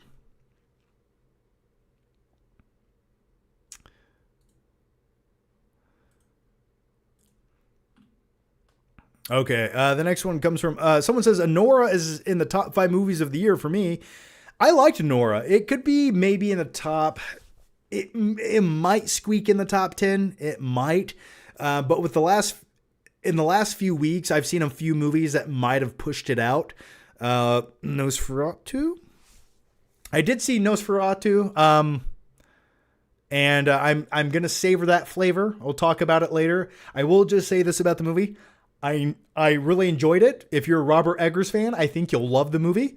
But the one thing I do want to talk about when it comes to Nosferatu is it's a beautiful looking movie. I think it's probably my top 3 Robert Eggers films. But I do want to talk about nepotism for 1 second. And Johnny Depp's daughter in that movie. Do you think she'd be in that movie if it wasn't Johnny Depp's daughter? I don't know. But anyway, I think she looks great. She definitely fits the part. And what is it about, she has this perfect gothy look to her. She looks like the female embodiment of Johnny Depp. So she belongs in a gothic 1800s movie. So I quite enjoyed it. And I think you guys will too if you haven't seen it. Yeah, go on Christmas Day with the family and watch Nosferatu. All right, the next one comes from... Yeah, The Substance. Yeah, it might be my top 5 of the year for sure. But don't worry, we'll talk all about top 10s in a later live show. Probably in like 1 week. We'll talk all about top 10 best and top 10 worst of the year. Okay, the next one comes from Night King 01, who says, during Kraven the Hunter last night, I cringed into my seat and just went F you to the screen when Russell Crowe said his son's like a chameleon. That's the laziest reference Easter egg / hint ever. Yeah, and his son also... Never mind. Never mind. Had a great joke there, but I just can't say it. Yeah, it was terrible. It was, and the ending of the movie, it's just like, because let's add another character in here that will never pay off or have any payoff, and it will amount to nothing. That's what Sony movies do best. And Russell Crowe in Kraven the Hunter, talk about a waste of Russell Crowe. He was there for a payday, and that's okay. I respect the hustle. I really do. But does Russell Crowe really need the money? I mean, he could just sign autographs on Gladiator posters and live happily ever after. I don't understand why actors who are multi-millionaires take roles in shitty movies unless they have some contractual obligation, unless he signed like a 5-picture deal with Sony to where they said, okay, well, no matter what, you have to be in one obligatory movie, and maybe this was that obligation, and that's okay. I can respect that. But if he chose to be in that movie for some artistic reason, I just want to understand why. All right, the next one comes from Cody Sunsiri, who says, hi, John, longtime fan. That being said, I deliver for Domino's and oftentimes listen to your shows while trying not to murder every Karen I see. I've been there. I've done that. I delivered pizzas for many, many years. And you know what? I've never felt more homicidal rage than when I delivered pizzas. I'll just be honest. The lack of etiquette from people who order pizzas, especially when it's like raining or snowing and you're driving in your car, flying to their house. You're not just walking across a restaurant to hand someone a plate of food that just came from the kitchen. You're taking their food, putting it in your car and driving across town to deliver it to these people. And the lack of etiquette, especially people who never tip, it just ate me alive. But nevertheless, man, I understand your pain and your anger, and I was once there. So good luck. But hey, with all that said, one of the best jobs I ever had. There was nothing better than your car consistently smelling like breadsticks and listening to like Bullet for My Valentine as you cruise the streets in 2007 delivering pizzas. Ugh. I miss those days. When I close my eyes, I can still smell it.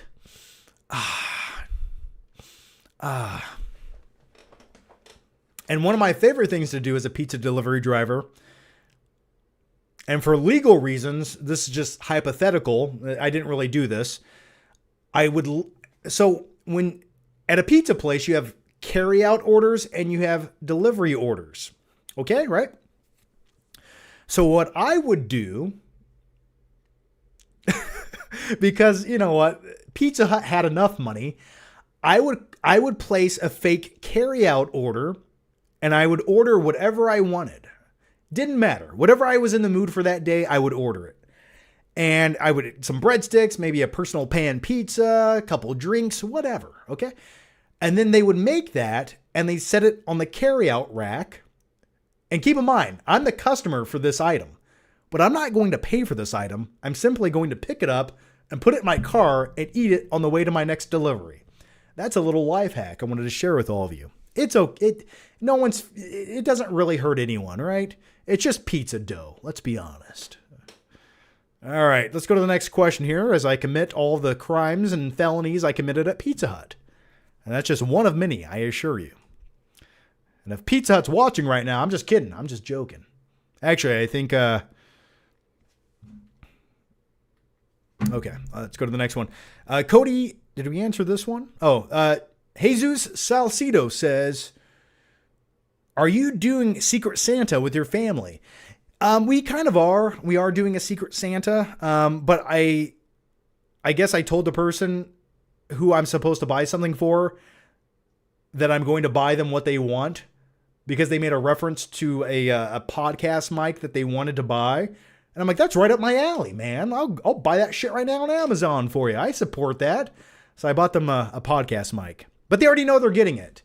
But then again, if you're doing Secret Santa, would you rather get something you want rather than some random gift card to Starbucks or some shit? I don't know. Call me crazy.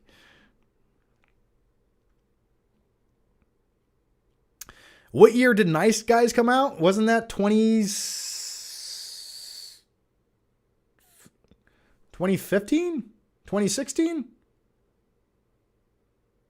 Came out 2016. Nice Guys, right? Is that right? I'm going to say that. Okay.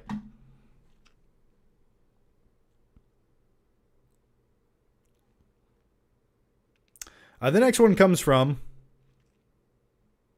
and once again, M, big thanks. Thank you so much. M stands for the man, the magical, mystical man. But who knows? Who knows the secret identity of M? But thanks so much for that, man. That really does help out, especially during the Christmas season. Thank you so much for that. All right. Night King 01 back again says, I can confidently say that the funniest moment in Kraven was when he was attacked by that lion. Who in the world told him that humans used to fight animals with their bare hands? Also, why is it that that lion is so big? It looked like it was on steroids. Oh yeah, man, that looked like straight up Mufasa lion. I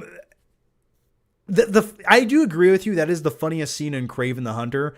And he was so confident. When that cocky little skinny asshole who looks nothing like Aaron Taylor Johnson, who was a terribly miscast teenage version of him, walks out there all tough because he has daddy issues. And by the way, Kraven the Hunter essentially is just a guy who has daddy issues. Nothing more, nothing less. And everyone on his list are people that remind him of his father, but he's too afraid to stand up to his own father, so he takes it out on everybody else. And keep in mind, some of these people that he brutally murders, they're just like drug dealers. They're not like, committing crimes against children. Like they illegally hunted an animal and took its tusk. Okay, they should be punished. But are you going to brutally execute them for such a thing? I don't know. It seems a little extreme to me, just putting it out there. But when it comes to Kraven and that lion, the teenage version of Kraven, oh, yeah, he walked out there. He's like, yeah, men should hunt animals with their hands. And then the next thing you know, the lion just like attacks him and then like basically bites him around the neck and carries him off like he's some little bitch. And it's like, that's what you get for talking tough. I wish he would have died. I really do. I wish he would have died. I wish the Callisto, whatever her name is, I wish she didn't show up with the magic potion and randomly pour it into his wound. I wish none of that happened. I wish Kraven would have died right there. And his father could look down at him and go, yes, you are weak and I am strong. And then his brother can go play the piano at his nightclub or whatever the fuck he does. I don't know. So terrible. Oh, God. You know what? I will say this. How about this? Here's a promise to you guys right now. And someone said, please get naked. I don't know. If you give me another super chat like him did, I might. But I will say this. When Kraven the Hunter comes out, how about I do an audio commentary for the movie? I think I need to do that at some point. How's that? Okay.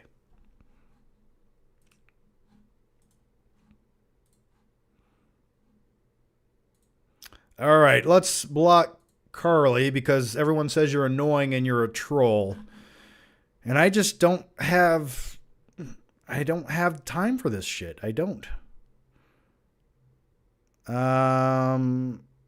Bye, Curly.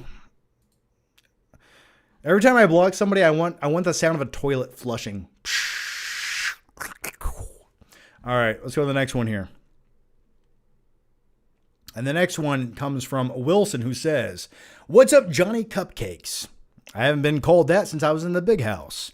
You've mentioned liking it before, but what's your final flicking thoughts on Ex Machina? Maybe you can do a retro review of movies you watch with your wife. Have a good night. You know, I've been meaning to do that for a very long time, like quick little movie reviews of movies that I watch again or I really enjoy. And that's a great idea. And that's one of those things I was sort of saving for TikTok if it doesn't get banned. But nevertheless, I liked Ex Machina, and I actually went a very long time without watching it for some odd reason. I don't know why, but from like 2012 to like 2020, I don't know why I overlooked so many movies. Maybe I was closed-minded. Maybe that's what it is. I don't know. But then again, I love the movie. I do. I was mad at myself that I waited so long to watch it. I was mad at myself that I waited so long to watch It Follows, which I really enjoyed. But Ex Machina, I think it's a true testament to, how do I say this? Dudes are weak when it comes to a pretty girl, are they not? They will buy anything that they're selling. But on a deeper note, it's a true testament to what artificial intelligence can one day possibly do. Artificial intelligence on a computer is just that. But when you incorporate it into a robotic body, and people are very simple, we can connect with something that has the outline of a human form that can articulate and talk and reciprocate with us. So one day, once you inject that artificial intelligence into a robotic form, and if it so happens to be a beautiful woman, the world is over. It doesn't matter. Dudes are stupid. We will, whatever they, you want the nuclear launch codes? Okay, here you go. So dinner next Tuesday? Okay, see you then. But I think it's a really interesting concept, that artificial intelligence will always outsmart human beings because, yeah. So there's something else I wanted to say about that movie. Now I can't remember, but I loved it. I loved Ex Machina. Okay, let's go to the next one here. Hey, John, are you looking forward to 28 Years Later? I am looking forward to that. And I've been meaning to go back and rewatch 28 Days Later and 28 Weeks Later. Now, I always enjoyed 28 Days Later with Cillian Murphy. But 28 Weeks Later, I remember seeing it in the theater and not liking it nearly as much. It didn't feel like it was as well crafted, and it's because Danny Boyle didn't direct it. And I just remember not liking it that much. So my question to you, if you're watching right now, and obviously you have to be watching right now to listen to this question anyway, do you guys like 28 Weeks Later as a sequel? Let me know. Because I remember not liking it that much, but I'm going to go back and rewatch those in preparation for 28 Years Later, which I'm super excited for. I'm very happy that Danny Boyle is returning, and I'm always in the mood for a well-crafted zombie flick. I love post-apocalyptic movies. I wish we got more of them, especially more of them not from the mind of Zack Snyder, that crappy Netflix zombie movie that he made. I forget the name of it. Anyway, yeah, so I am looking forward to it. All right, the next one comes from Libby Films, who says, would you rather meet an actor or director who's dead now in the past, or see a concert from a musician who's dead now in the past? What? What is this question?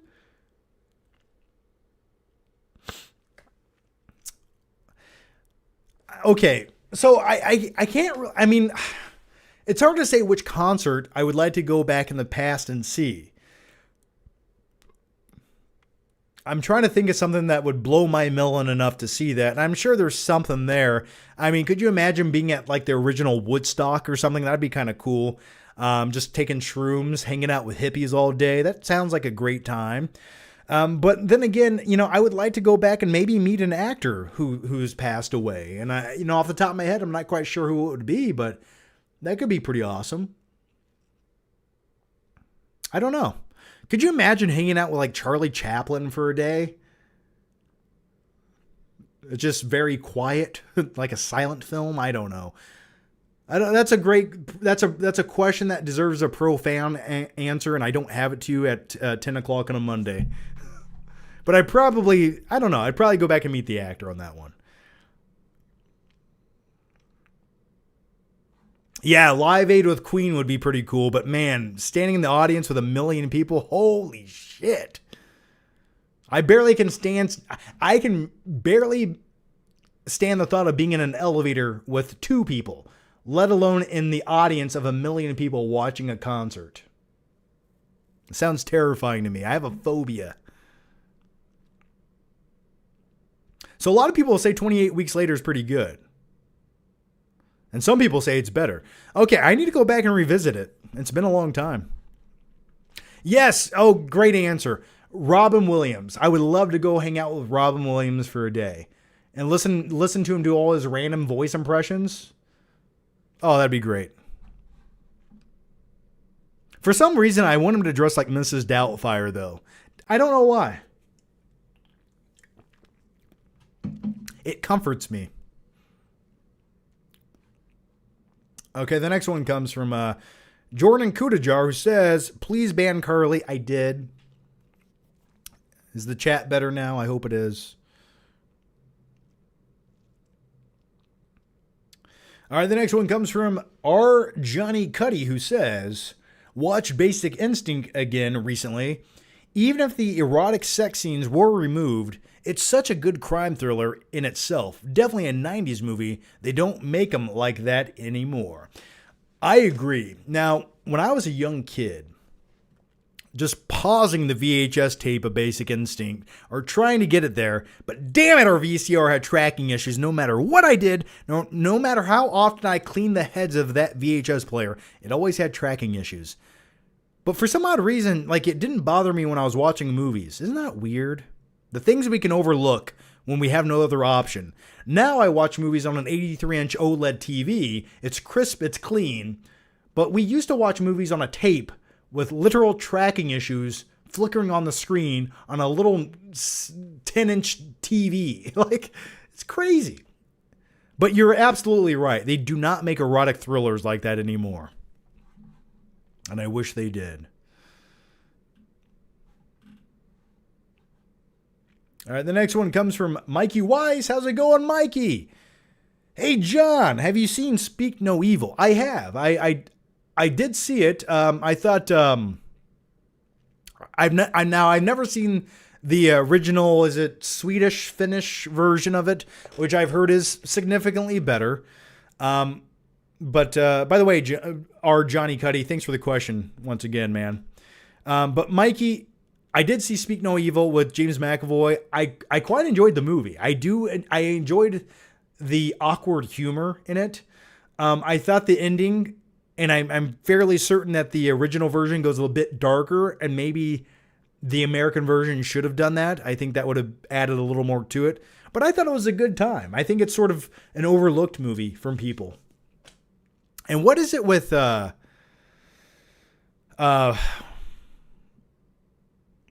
I forgot his name. I just said it. But anyway, he plays such a great psychopath, sociopath. James McAvoy. Yes, there we go. Probably one of my favorite actors working today. You said I had to turn it off because the character's decisions, also 3 scoops of Hyde, is diabolical. Respect. Yeah, you know, some of the decision making's a little odd, but the movie does a good job of sort of like, just when you think it's like getting too much, they sort of explain it away. And I'm like, okay, I can kind of buy that. But then again, would I ever go to some random farmhouse with 2 people I just met on vacation somewhere? Absolutely not. No way, no how. Okay, I wouldn't even want those people's numbers. I would never text them again. I don't want to talk to them again. What is there to say to these people? Nevertheless, if you're that stupid, you deserve what you get. But yeah, man, back in the day, three scoops of Hyde was nothing. That was baby food to me, okay? That was just so I could feel something. All right, somebody said the original sucks. Well, that's interesting. Okay, the next one comes from Dustin Rich, who says, why do men have nipples? I can milk you. I can milk you. That's why you have nipples. I have nipples, Greg. Could you milk me? Anyway, let's go to the next question. It's getting weird. I think it's just aesthetics. It just looks right. You know? But the biggest question is you have to ask yourself this. Why did George Clooney's batsuit have nipples? And I'll tell you this right now. It's because the man who directed the movie wanted them. and I can't fault him for such a thing. Joey Ruiz, Lord of the Rings, says, "Hey, Johnny, happy to see you back. Can you only pick one meet and greet, cast, jingle all the way, or Home Alone? P.S. Can you do an Arnold Schwarzenegger voice?" I mean, I can. Is that what you want? I can do it. I don't know if that's... I'll do it, okay. "I'm not a pervert. I just wanted a Turbo Man doll. He got two." Is that what you wanted? Is that what you come in for? Shitty impressions? That's what you're going to get. But as far as your question goes, meet and greet, I've always wanted to meet Arnold. He's probably... Arnold and Nicolas Cage are honestly the two big celebrities I would like to meet. But if I could do like a meet and greet and meet Macaulay Culkin and hang out, that'd be awesome too. But man, I gotta go with Arnold on that. I would love to meet Arnold. As much as it'd be cool to give Macaulay Culkin a high five and maybe a hug, I think Arnold would be the celebrity I'd prefer. V Chet says, rank Furiosa, Deadpool 3, Romulus, Kingdom of the Apes, and Bike Riders. I didn't like Bike Riders. I really didn't. I thought it felt like a shallow version of a Martin Scorsese type movie, slightly. I just didn't like it. I tried to love it, and I just like Tom Hardy's voice. "Hey, what you doing? What you mean?" And then it had Austin Butler in it. And I just, like I said earlier in the live stream, I can't take Austin Butler serious when he does that pretentious try-hard voice. "Yeah, what are you going to do about, It's like, shut up. You sound like a rich kid trying to act poor. I don't like it. I see right through it. I'm very sensitive to things that are disingenuous, and Austin Butler is disingenuous. There, I said it. I liked Romulus. I thought it was on the cusp of being great, but there was just like, in Romulus, if you could tweak 15 minutes of that movie, if I could just tweak and change and edit 15 minutes of that movie, things I didn't like, I think it would have been a stronger movie. And I think having the android character come back was sort of a detriment to how much screen time he had in the movie. But I still enjoyed it. The fact that was originally supposed to be just a Hulu movie, I'm like, okay, it's better than that, but it was on the cusp of being a great alien movie. It just wasn't quite there. But I think with the next installment, with a little bit of, I think the talent's there. I like the director. I just think like the screenplay needs a little work. But what was the next part of that? Oh, you want me to rank them? For me this year, I'd probably go Deadpool 3. I quite enjoyed it. Furiosa would probably be behind that. Then I'd put Romulus. Then I'd put Kingdom of the Apes. And I'd put Bike Riders. I was not a big fan of Kingdom of the Apes. I just thought the story was kind of meh. It just feels like it wasn't worth making. Like, what was the point of making this movie? Like, that's it? That's the story you wanted to tell? They open up an armory, and there's some guns in there? Okay. I was hoping it would just go a little bit further than it did. But you know what? Really, can I share my theater experience with you on watching Kingdom of the Planet of the Apes? Would you like to hear my theater experience? Because it's probably one of the worst ones I've had all year. Here it goes. I was in the theater. I was mildly enjoying the movie. It's not a bad movie. It's like we've already had 3 or 4 other movies sort of just like this, okay? Don't get me wrong. I like watching CGI chimpanzees talk and swing about in a post-apocalyptic wasteland. I do like those things. But there were 2 kids sitting at the end of the aisle or the end of the row in our screening. And they kept looking at their phones. They were stupid. They were obnoxious. There's nothing more I wanted than to take a ball-peen hammer and hit them in the back of their skull as hard as I possibly could and watch their brain matter drip out into their popcorn. Nothing more I wanted to do. But I didn't do that, right? Did I just say that out loud? Yes, I did. Okay. But what they did was they kept talking and texting on their phones. And at one point, one of these stupid teenage kids, he dropped his phone in the crack between the seat and the floor. And it's a reclining seat, so you can't just reach down and get it. You have to it's a whole ordeal. And rather than just waiting for the movie to be over and sitting there like a normal human being that has any amount of etiquette, you know what he does? He takes his Apple Watch and does the ding on it to locate your phone. But he doesn't just push it once. He pushes it 397 times. So now his phone that he can't find, that's stuck in the middle of the chair, just goes ding, ding, ding, ding, ding. And it takes him, and I'm not lying to you, I'm not being hyperbolic when I say this, it takes him 5 minutes to find this phone. And his stupid friend beside him, who's even dumber than him, turns the light on his phone, and he's shining it, not from a distance that would make sense, like, you kind of get under the chair and just shine it so he can see. No, he holds it up in the air like this. So now you have a spotlight, you have a dinging phone, and then you have two, what do I want to call these people? Clowns, morons, human excrement, searching for a phone for 5 minutes. And then once they find the phone, they leave.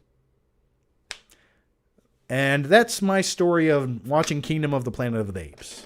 So did that help my enjoyment of the film? No, it did not. Let's go to the next question. And that next question comes from Night King 01, who says, I think Scott Adkins would be the perfect Kraven the Hunter. For one, he looks just like him out of the comics. 2, he plays more Russians than anyone in recent memory. And 3, the guy can fight and his martial arts are awesome.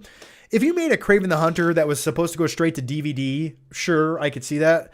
I've seen a few Scott Adkins movies. I think he's okay, but I don't know if he would be the best choice for a wide release of Kraven the Hunter. Could he play a henchman in Kraven the Hunter? Sure, absolutely. Oh, you did remind me of one thing, and there's one thing I meant to put in my review for Kraven the Hunter, and I'm so mad I didn't put it in there, and it's in the trailer. It's in the trailer of the movie. And this isn't a spoiler. It's really not, because it's in the trailer, and it's not even a story element that really matters. But at one point, Kraven the Hunter finally gets his Kraven vest. It's got the big furry neck collar on it, and it looks like something Liberace would probably wear. And Kraven puts this on. He puts on this vest, right? And he's in the attic of his father's mansion, and he puts the vest on without a shirt. He literally takes his shirt off to put this vest on, this big furry vest, right? In the attic. And he sits down in the chair. It's that famous, infamous shot of Kraven from the comic books where he's in his throne and he's sitting like this. And that's fine. But when you watch Aaron Taylor Johnson do it in Kraven the Hunter, the way he does it, he's so feeling himself. He's like really into it. And he's like, he puts the vest on and he's shirtless. He's all alone. He's looking in a mirror and he's sitting in the chair going like this. Like looking into his own eyes. And I'm like, what is this pretentious junk? To me, that's the most hilarious scene in the movie. So mad I did not mention that in my review of it. All right, let's go to the next one here. And the next one comes from Chris Solomon says, why did you not report them to management? Because I'm no snitch. I'm not a snitch. I'm not going to tell him. If it gets to the point I can't take it anymore, I just say, shut the fuck up. Just say that. Okay, the next one comes from Cody Sunsiri, who says, What are some good films to watch in the heist genre or drama genres? I'm running out of movies on my list. Man, where do I even start with that? I mean, I would just pretty much recap all of the obvious ones. I mean, in the heist genre, you have The Town, you have Heat, you have Inside Man. There's another one. You could go with, I mean, it's a little more comedic driven, but there's a heist element for sure. You could watch Ocean's 11. If you're really sad and desperate, you could watch Ocean's 12. And if you're even slightly more sad and pathetic, you could watch Ocean's 13, which I sort of enjoy. It's a guilty pleasure. Those are a few heist movies. Also, Point Break, another phenomenal heist movie. Not the remake, not the 2015 remake. We're talking about the 1991 classic with Patrick Swayze and Keanu Reeves. Those are a few heist movies I'd highly recommend. Another movie I've always said I loved, and at one point was my favorite movie of all time, and it's definitely still one of my favorite movies of all time. It's a little movie called Nightcrawler, which a lot of people have not seen that. You know how many people I encounter on a daily basis, and that's not even true. I almost don't encounter anyone on a daily basis, but you know how many people I've encountered in my life that have never seen Nightcrawler, and when they ask me what my favorite movie is, and I say Nightcrawler, they just look at me like I'm stupid. That'd be another recommendation if you want some a good drama movie. That's a few, but I could, we could probably talk about movies in these genres for the next 5 hours, but I'll just leave it there. There's a few. Have you seen all of those? You probably have, and Cody, did we answer this? Oh, Cody Sinceri is back again, who says, John, you have two options. Either lick the pigeon lady's face or have your eyelids taped open, being forced to watch Point Break reboot on repeat for 10 years. Okay, that's funny. We just talked about Point Break. I'm gonna go with watching the Point Break remake for 10 years, man. Honestly, I'm gonna be honest with you. I'd probably lick the pigeon lady's feet. Let's be honest. No, I wouldn't. Yes, I would. You know what? I honestly, just for the sake of the conversation, I would rather be decapitated. Where was I going with that? Oh, how about this? I would rather delete my review of Kraven the Hunter and post another review saying I love it, rather than get within a 10-mile proximity of the pigeon lady. Okay, let's go to the next one here. But thanks for the question, man. Gabe K says, what is your favorite Christmas party drink? It's bourbon for me, specifically Old Forester 1920. That's good stuff, man. For me, I'm sort of a Jack and Coke Zero type of guy. I like a little carbonation with my whiskey, if you know what I mean. It does the job. It's smooth, but it's not too classy. I'm a little trashy. Let's all be honest. But I love carbonation with my alcohol. I really do.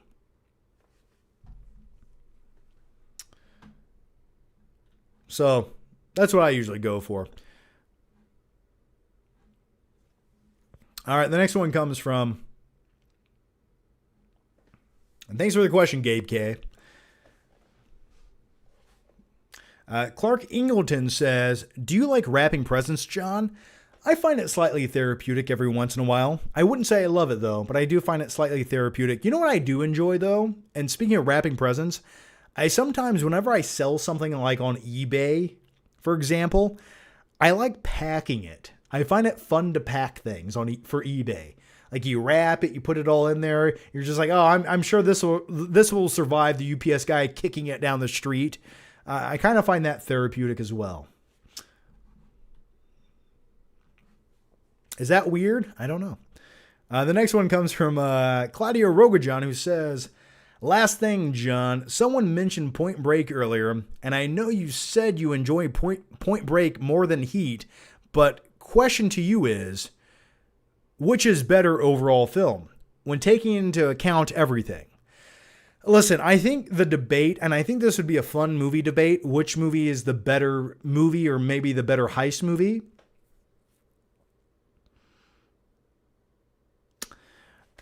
for me, I will always say Point Break over Heat. I really will. And I'll say it like this. I think both characters in Point Break are likable characters.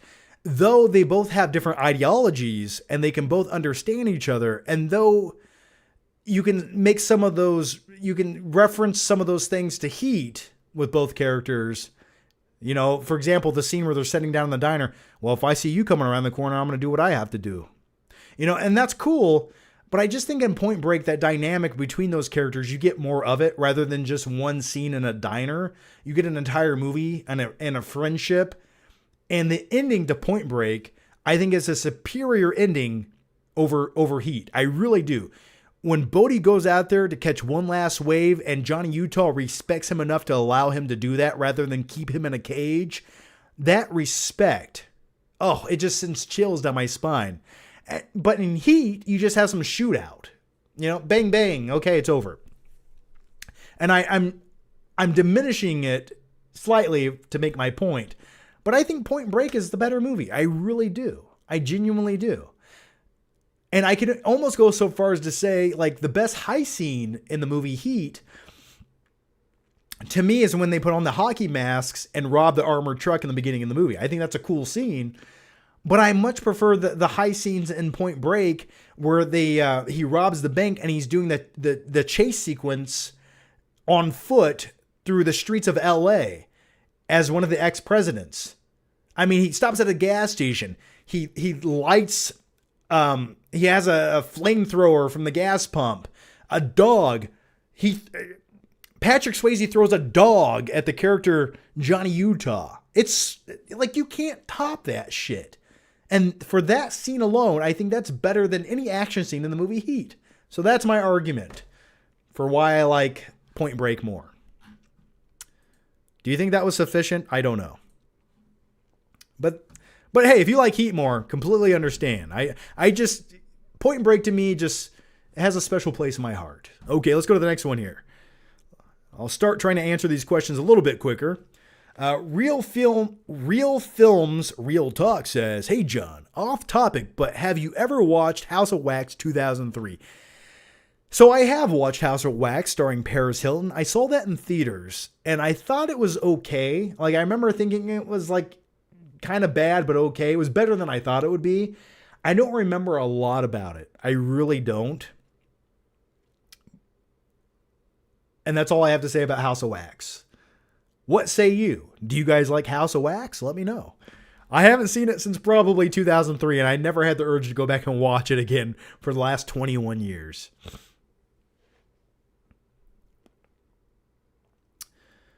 Libby Films says, thoughts on 430 movie? Oh, 430 movie? I was disappointed.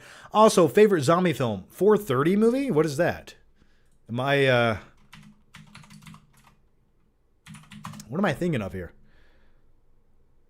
Oh, this is the the new Kevin Smith movie. It's sort of like a recap, kind of a retelling of his teen years. I have not watched this yet. I was sort of meaning to watch it. It's the new Kevin Smith movie.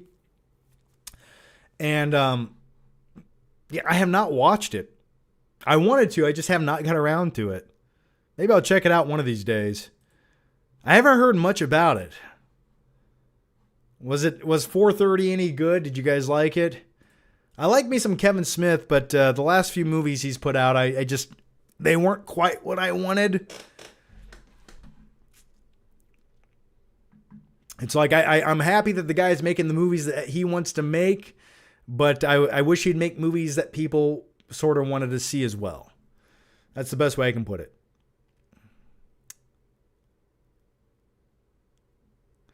So I haven't seen it. Also, my favorite zombie movie. That's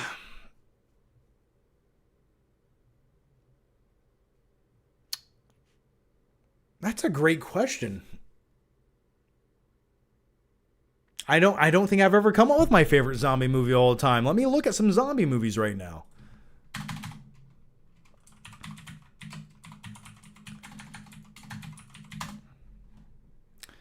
Okay, you got Zack Snyder's Dawn of the Dead, remake. I liked that. I think that was one of the better Zack Snyder movies. You got 28 Weeks Later, which we talked about earlier. You have World War Z, which I always wanted World War Z to be better than it is. Like, the concept alone sounds like everything I would want, except some of the execution, not so much. Plus, Brad Pitt's hair in that movie just throws me off for some odd reason. I really like it, but not one of my favorites. You got Zombieland. It's okay.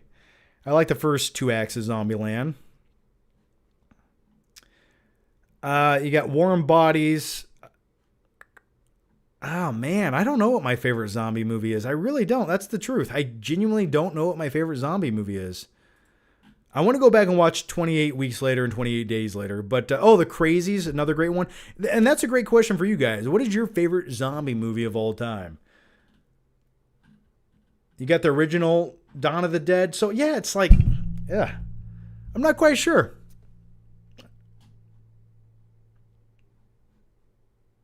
Oh, Train to Busan was really good. I quite enjoyed that. I watched that for the first time a couple years ago. But I don't know if it's my favorite. What else do we have here? I'll tell you the thing about the zombie genre. There's a lot of shitty ones. You know, maybe it's not a hardcore zombie movie, but it is like a post-apocalyptic movie. Maybe this doesn't relate. I love The Road. Not a hardcore zombie movie by any means. Yeah, that's a great question, man. I'm trying to pick like my favorite zombie movie, and the truth is I don't have one. Oh, Shaun of the Dead, great. Return of the Living Dead, also good. But I don't know if they're my favorite zombie movie. I'd have to put some more thought into it. Zombievers. All right, let's go to the next one here. Who says, your favorite is Dawn of the Dead 2005 or the OG Night of the Living Dead. Yeah, both are good picks, man. Dawn of the Dead from 2005 from Zack Snyder does not get the credit sometimes I feel like it deserves. Because I thought that was like a really good remake. I really did. And that was like one of the first Zack Snyder movies. I was like, oh, this is pretty good. And plus, I love that it takes place in a mall. Like, I feel like you could almost make another version of that right now. It's been long enough. Just don't have Zack Snyder touch it. Elliot Cecil says, would you eat your own poop or drink your pee to survive? I don't think either of those would do me any favors in a survival situation. I really don't think those are beneficial by any means, man. I really don't. So probably not. But just for fun on a Saturday? Maybe. Who knows? Brett A says, will popcorn buckets be worth $1 day like Beanie Babies? Oh, the popcorn buckets that I'm buying? I don't buy every single popcorn bucket. I just buy the cool ones to share with you guys. And definitely, like, they have, like, this week, when it comes to the popcorn buckets, they have a Mufasa popcorn bucket coming out that's literally Pride Rock with Mufasa on it. And you open up the lid, it looks like a giant pile of poop, by the way, speaking of which, and you can eat popcorn out of it. Google it right now or watch the last live show. I talked about the Mufasa popcorn bucket in extensive detail. I might buy that just for the sake of how outrageous it is. They also have a Sonic the Hedgehog popcorn bucket coming out, which looks kind of cool, but I'm not that big of a fan of the movies, and I don't really want a Sonic the Hedgehog in my room. I don't want it. But one day, do I think they'll be worth $1 like Beanie Babies? Maybe, because they're just cheap pieces of Chinese plastic, but they make me feel happy, and they make me feel something inside. They make me feel like I'm a child again. And I like that. But you know what? I'll keep buying the cool ones. And I think one day, actually, some of these popcorn buckets might have value if they stop producing them. But they keep producing them, so they're going to be worthless. Night King 01 says, this is random. Do you remember the movie Shoot 'Em Up with Clive Owen? I do remember that, and I saw it in theaters. He likes to eat carrots quite often. What an insane movie. Great action scenes. Also, I think you missed one of mine. Night King 01, how could I ever miss one of yours, man? Just type it again in the normal chat because I don't see it. Oh, here we go. Night King 01 says, but by the way, I have seen Shoot 'Em Up. I've seen it a few times. It's a fine, like early 2000, came out in 2007, right? Yeah. I thought it was fine. Okay, here it goes. Night King 01 says, why does Kraven act like nothing like Kraven. Kraven doesn't care about nature. He killed more animals than Brad Wesley from Roadhouse, and he's a narcissistic sociopath to the point where he buries Spider-Man alive to prove that he can fight crime better. Good point. And I concur with everything you said about him coming across like a narcissistic sociopath, because in that movie, Kraven, it's like, yeah, he didn't really care about anything. It wasn't like he was trying to like help animals and save them. He just fights leopards and he doesn't get dirty when he does it. And he just wants to kill people because he's angry at his father. And he did come across like a sociopath, narcissistic guy. He was just like, look at me, look how good I am. I didn't like the character whatsoever. And I get that they were trying to make him an anti-hero and like this badass. And he kind of had like these Jason Statham quippy one-liners that felt so forced coming from Aaron Taylor Johnson.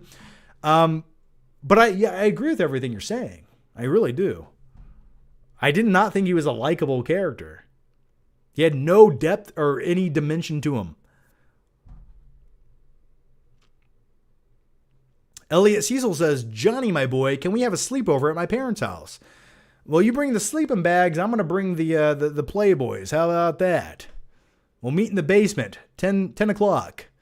Only if we can go to Blockbuster first. And rent Turtles in Time and rent Mortal Kombat on VHS. Oh, that sounds like the perfect Friday night.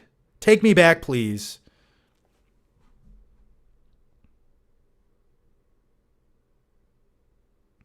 Claudia Rogajon says, I know you said last thing, but I just wanted to say, if you want a better Aaron Taylor Johnson movie, please give Shanghai Nights a chance. Out of all the shit you could say, you're going to say Shanghai Nights. Now, I have seen Shanghai Nights. I've seen the movie. He plays a young Charlie Chaplin, but let's get to it. Anyway, if you haven't seen it in 21 years, by your own admission, it's a fun time, and I promise you it's not bad. Shanghai Nights is bad. Let's just be honest. It's not a good movie. Shanghai Noon is a far superior movie, but don't get me wrong. I can understand the guilty pleasure love for Shanghai Nights. I love me some Jackie Chan and Owen Wilson teaming up in the 1800s. There's nothing wrong with it. But in that movie, Aaron Taylor Johnson does play young Charlie Chaplin. That's what I remember about the movie, and that's all I remember about the movie. Will I go back and rewatch it because of that? I don't know. But hey, I think we can all agree, Shanghai Nights makes Kraven the Hunter look like the Shawshank Redemption, okay? Chris Solomu says, John, what do you think about these drone sightings? I couldn't tell you, man. The government conspiracy inside of me says, if they are from a foreign enemy, why are we not eradicating them or getting rid of them? If they are from our own government, then what's going on? And are they spraying chemicals on us? Is Project Bluebeam actually taking effect? Are these coming from some like Chinese submarine out in the middle of the ocean and they're shooting them out in their spy planes? I'm not quite sure, but drone technology is getting really scary if you think about it. If you've seen the movie Spider-Man Far From Home, when Mysterio is using a million drones to create this illusion, it's sort of like we're getting there. And it's almost, was that a prediction to come, or did they, like, it's kind of weird. Like we're getting there where you can synchronize thousands of drones to do whatever you want. It's kind of scary if you think about it. What started off as like a cool way to shoot videos from a bird's eye perspective in the sky is now becoming like a weapon. And that's terrifying. Like you could just fly a drone to anyone's house and have a bomb attached to it, and it's terrifying to me. And I give it enough time, drones are going to become illegal. Every single one will become illegal. You can't own a drone. It will be considered a registered weapon of some degree. So I don't know, man.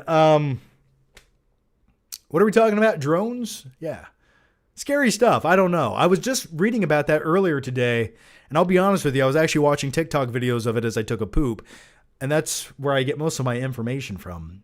I wanted you to know that. But in all seriousness, I don't know what's going on with the drones. And not a lot of people are talking about it, other than crazy kooky people on TikTok. Buck Wild said Overlord for a zombie movie. I thought that was okay. Bruce Cook says Asylum's zombie shark. Oh, Jesus. Help me now. I've never seen it. Uwe Boll's House of the Dead. Just kidding. Oh, gosh. That's one name I forgot. John, thoughts on Air Force One? Air Force One was one of those movies in the 90s where every studio said, we need to make another version of Die Hard. How can we do it? Put him on a boat. Put him on a submarine. Put him in an airport. I know, put him on a plane. And thus you got Air Force One. I liked Air Force One. It's never been one of my favorite quintessential action movies from the mid-90s. I do enjoy it. And I like me some Harrison Ford, but I just never had a deep love or desire to rewatch Air Force One.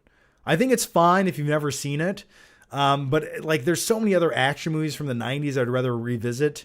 But yeah, that's how I feel about Air Force One. Definitely not one of my favorites. Maybe that's a bizarre opinion on that, but if you noticed a drone above your property, would you shoot it down? I'd just give it a little dance and shake. But if it sprayed some mist on me, I'd probably be freaked out. Claudia Rogajon says, I watched Shanghai Nights with you to prove it's fun. Well, Claudio, come on over, man. You can come on over anytime, and I mean that, dude. If you're ever driving through Indiana one day, give me a call. We can watch Shanghai Nights all night.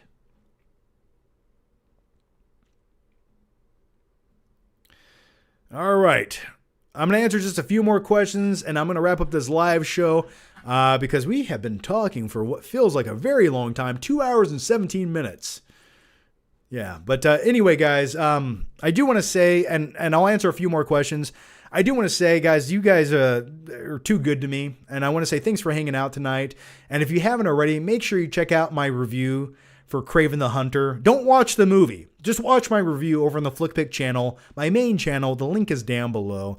And I do appreciate that if you can. But as always, guys, your guys' questions have been great tonight. The Super Chat's phenomenal. And a big shout out to all of you guys. It does help so much. And big shout out to M. I'm not sure if he's still here, but man, too generous. I don't even know what to do with that. That's too generous. I really mean that. But thank you so much. It does help out a lot, and I do appreciate that. I really do. So, but M, if you ever message me secretly, I will keep your identity a secret, I promise. I would just love to give you a personalized thank you. And by personalized thank you, I mean maybe a nice little picture of my feet or something. I don't know, man. I don't know what people are into anymore, but I sincerely mean that. The next one, okay, we got a few more questions here. Elliot Cecil says, I think Kraven will become a misunderstood classic. Most comedic comment of the night goes to you, Elliot Cecil. Could you imagine this, hypothetically, just close your eyes. I said close your eyes. Okay, you got it? Close your eyes and imagine this. We're 1,000 years in the future. The Earth is under attack. We're decaying from some virus that was spread by drones and a weird mist. And as a human civilization, we are all now zombies and everyone's dying. An alien civilization discovers our planet randomly passing by. And they didn't mean to come here, because why would they ever stop here? This is just some like rock in the middle of the galaxy covered in bacteria. This is just a rest stop. These aliens cruising by just needed to have a quick pick stop and take a pee break, right? And buy some beef jerky and some combos and a Diet Mountain Dew and get back on the road and go to another galaxy, the Andromeda Galaxy, which is probably a better galaxy. But what happens is, during the course of this next 1,000 years, all movies, all media, all art has died. And the only thing that has stood the test of time is Kraven the Hunter. And this is the one movie that this alien civilization takes with them from the planet Earth. And they base us on this movie. Could you imagine that? Like the human civilization, the only thing that gets carried on is the movie Kraven the Hunter. Could you imagine such a thing? I just know that's the way it's going to work out one day. You just know it is. Let's go to the next question.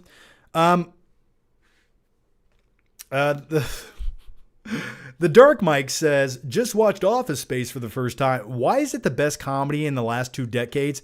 I agree with you, man.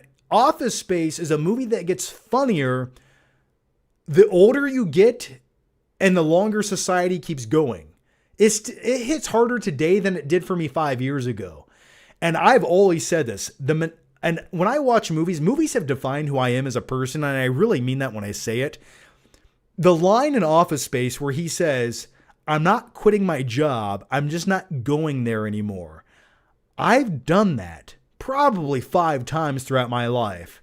And oddly enough, it sort of always works itself out. And I think if you hate your life or you hate your job, that's the mentality you should tell yourself.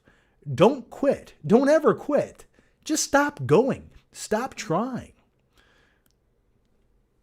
And I don't know if that's a good thing to do or a bad thing to do, but I've done it. So I think Office Space for that. But I love it, man.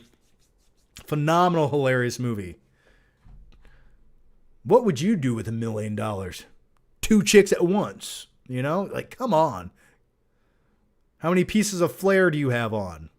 All right, the next one comes from the Dark. We answered that. The next one comes from Michael Bolton. I'm just kidding. Chris Solomon says, what's worse, Madam Web, The Marvels, or Kraven? Laugh aloud, give me the answer, dude, and I'll call it a night. Haha. If you want my honest opinion, I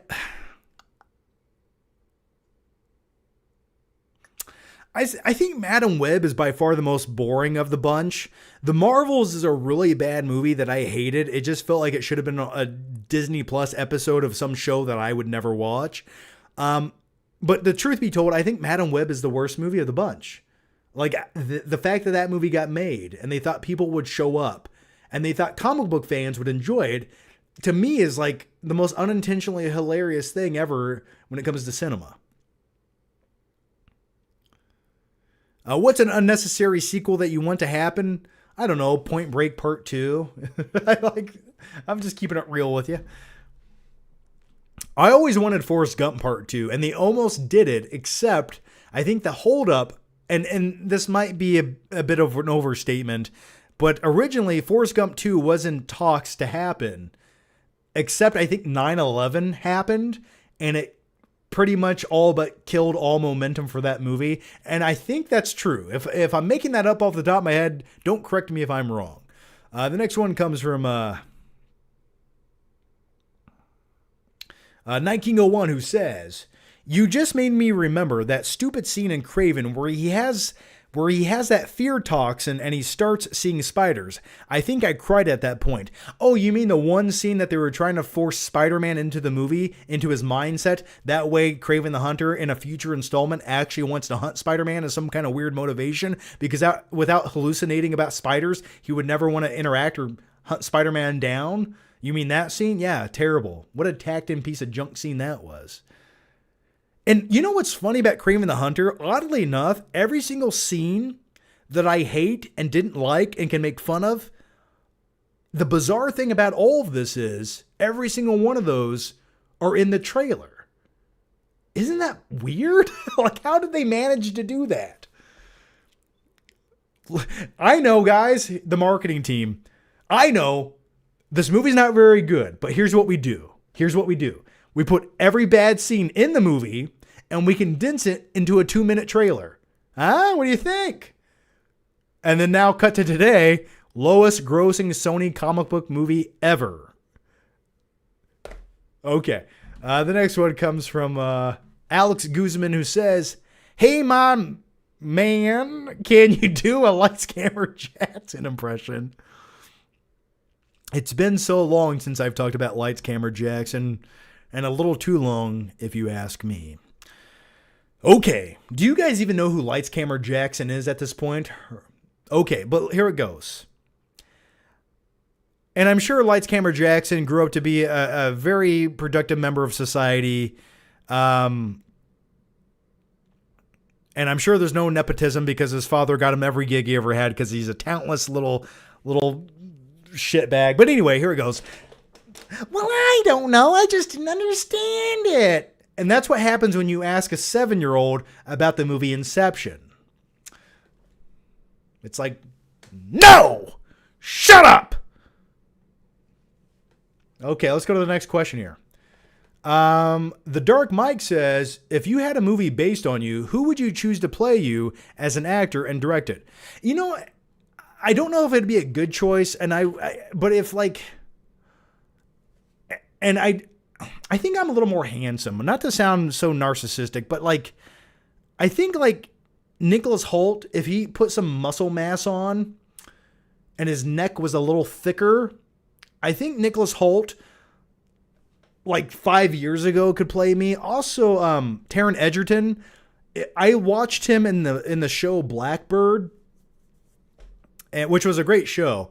And at the right angle, I could see a little bit of that. Like Taron Egerton could kind of play me slightly, kind of, sort of. I don't know. Who would you guys have play me in a movie? And why would they make a movie about a guy who's some B-rate YouTuber who just talks about movies in his underwear? I'm not quite sure. But then again, they made a movie called Kraven the Hunter, and they gave it a $90 million budget. So anything's possible, isn't it? All right. Yeah, young Christian Slater could definitely play me. I've been told... Especially when I was a little younger, I looked like Christian Slater. I could see that as well. Hey, if you could take 1989 Christian Slater and have him play me in a biopic, I'm happy with that. Put a turbo dog in the microwave. It'd be great. Or Steve Buscemi. Yes, absolutely. Have Steve Buscemi play me. I'd be just as happy as well. All right, guys, I'm going to wrap it up there. I think that was a good question to wrap it up on. Yeah, Steve Buscemi should play me. And Tarantino should direct it. Thank you. I'd be happy with that. I was actually just listening to the Tarantino podcast or interview on the Joe Rogan podcast earlier today. Good stuff. Quite enjoy it. I love listening to Tarantino talk, especially when he used to work in a video store. Great stuff. So anyway, guys, I'm going to wrap up the live show there, but I do want to say thanks once again for all the questions. Thanks for hanging out tonight. It's been a good time. I do appreciate you guys sticking around. And Glenn Powell, he's too good looking. He's too good looking. You know, he's like too good looking. I couldn't do it. But as always, guys, thanks for the questions. Thanks for hanging out. And it does mean a lot. As always, guys, I guess just it was nice seeing you again. And I'll see you again for another live show later this week. I am going to be seeing Sonic and Mufasa. Also, I will have a review for Nosferatu coming out this week at some point. And once again, if you missed my Kraven the Hunter review over on the Flickpick channel, go check that shit out and give it a like. Let the YouTube algorithm know you're not afraid. You hear that? We're not afraid anymore. Except of the pigeon lady because she's covered in bird shit and I don't want to get some weird disease. As always, thanks for watching, and I'll see you guys next time. Take care. Have a good night. Bye-bye.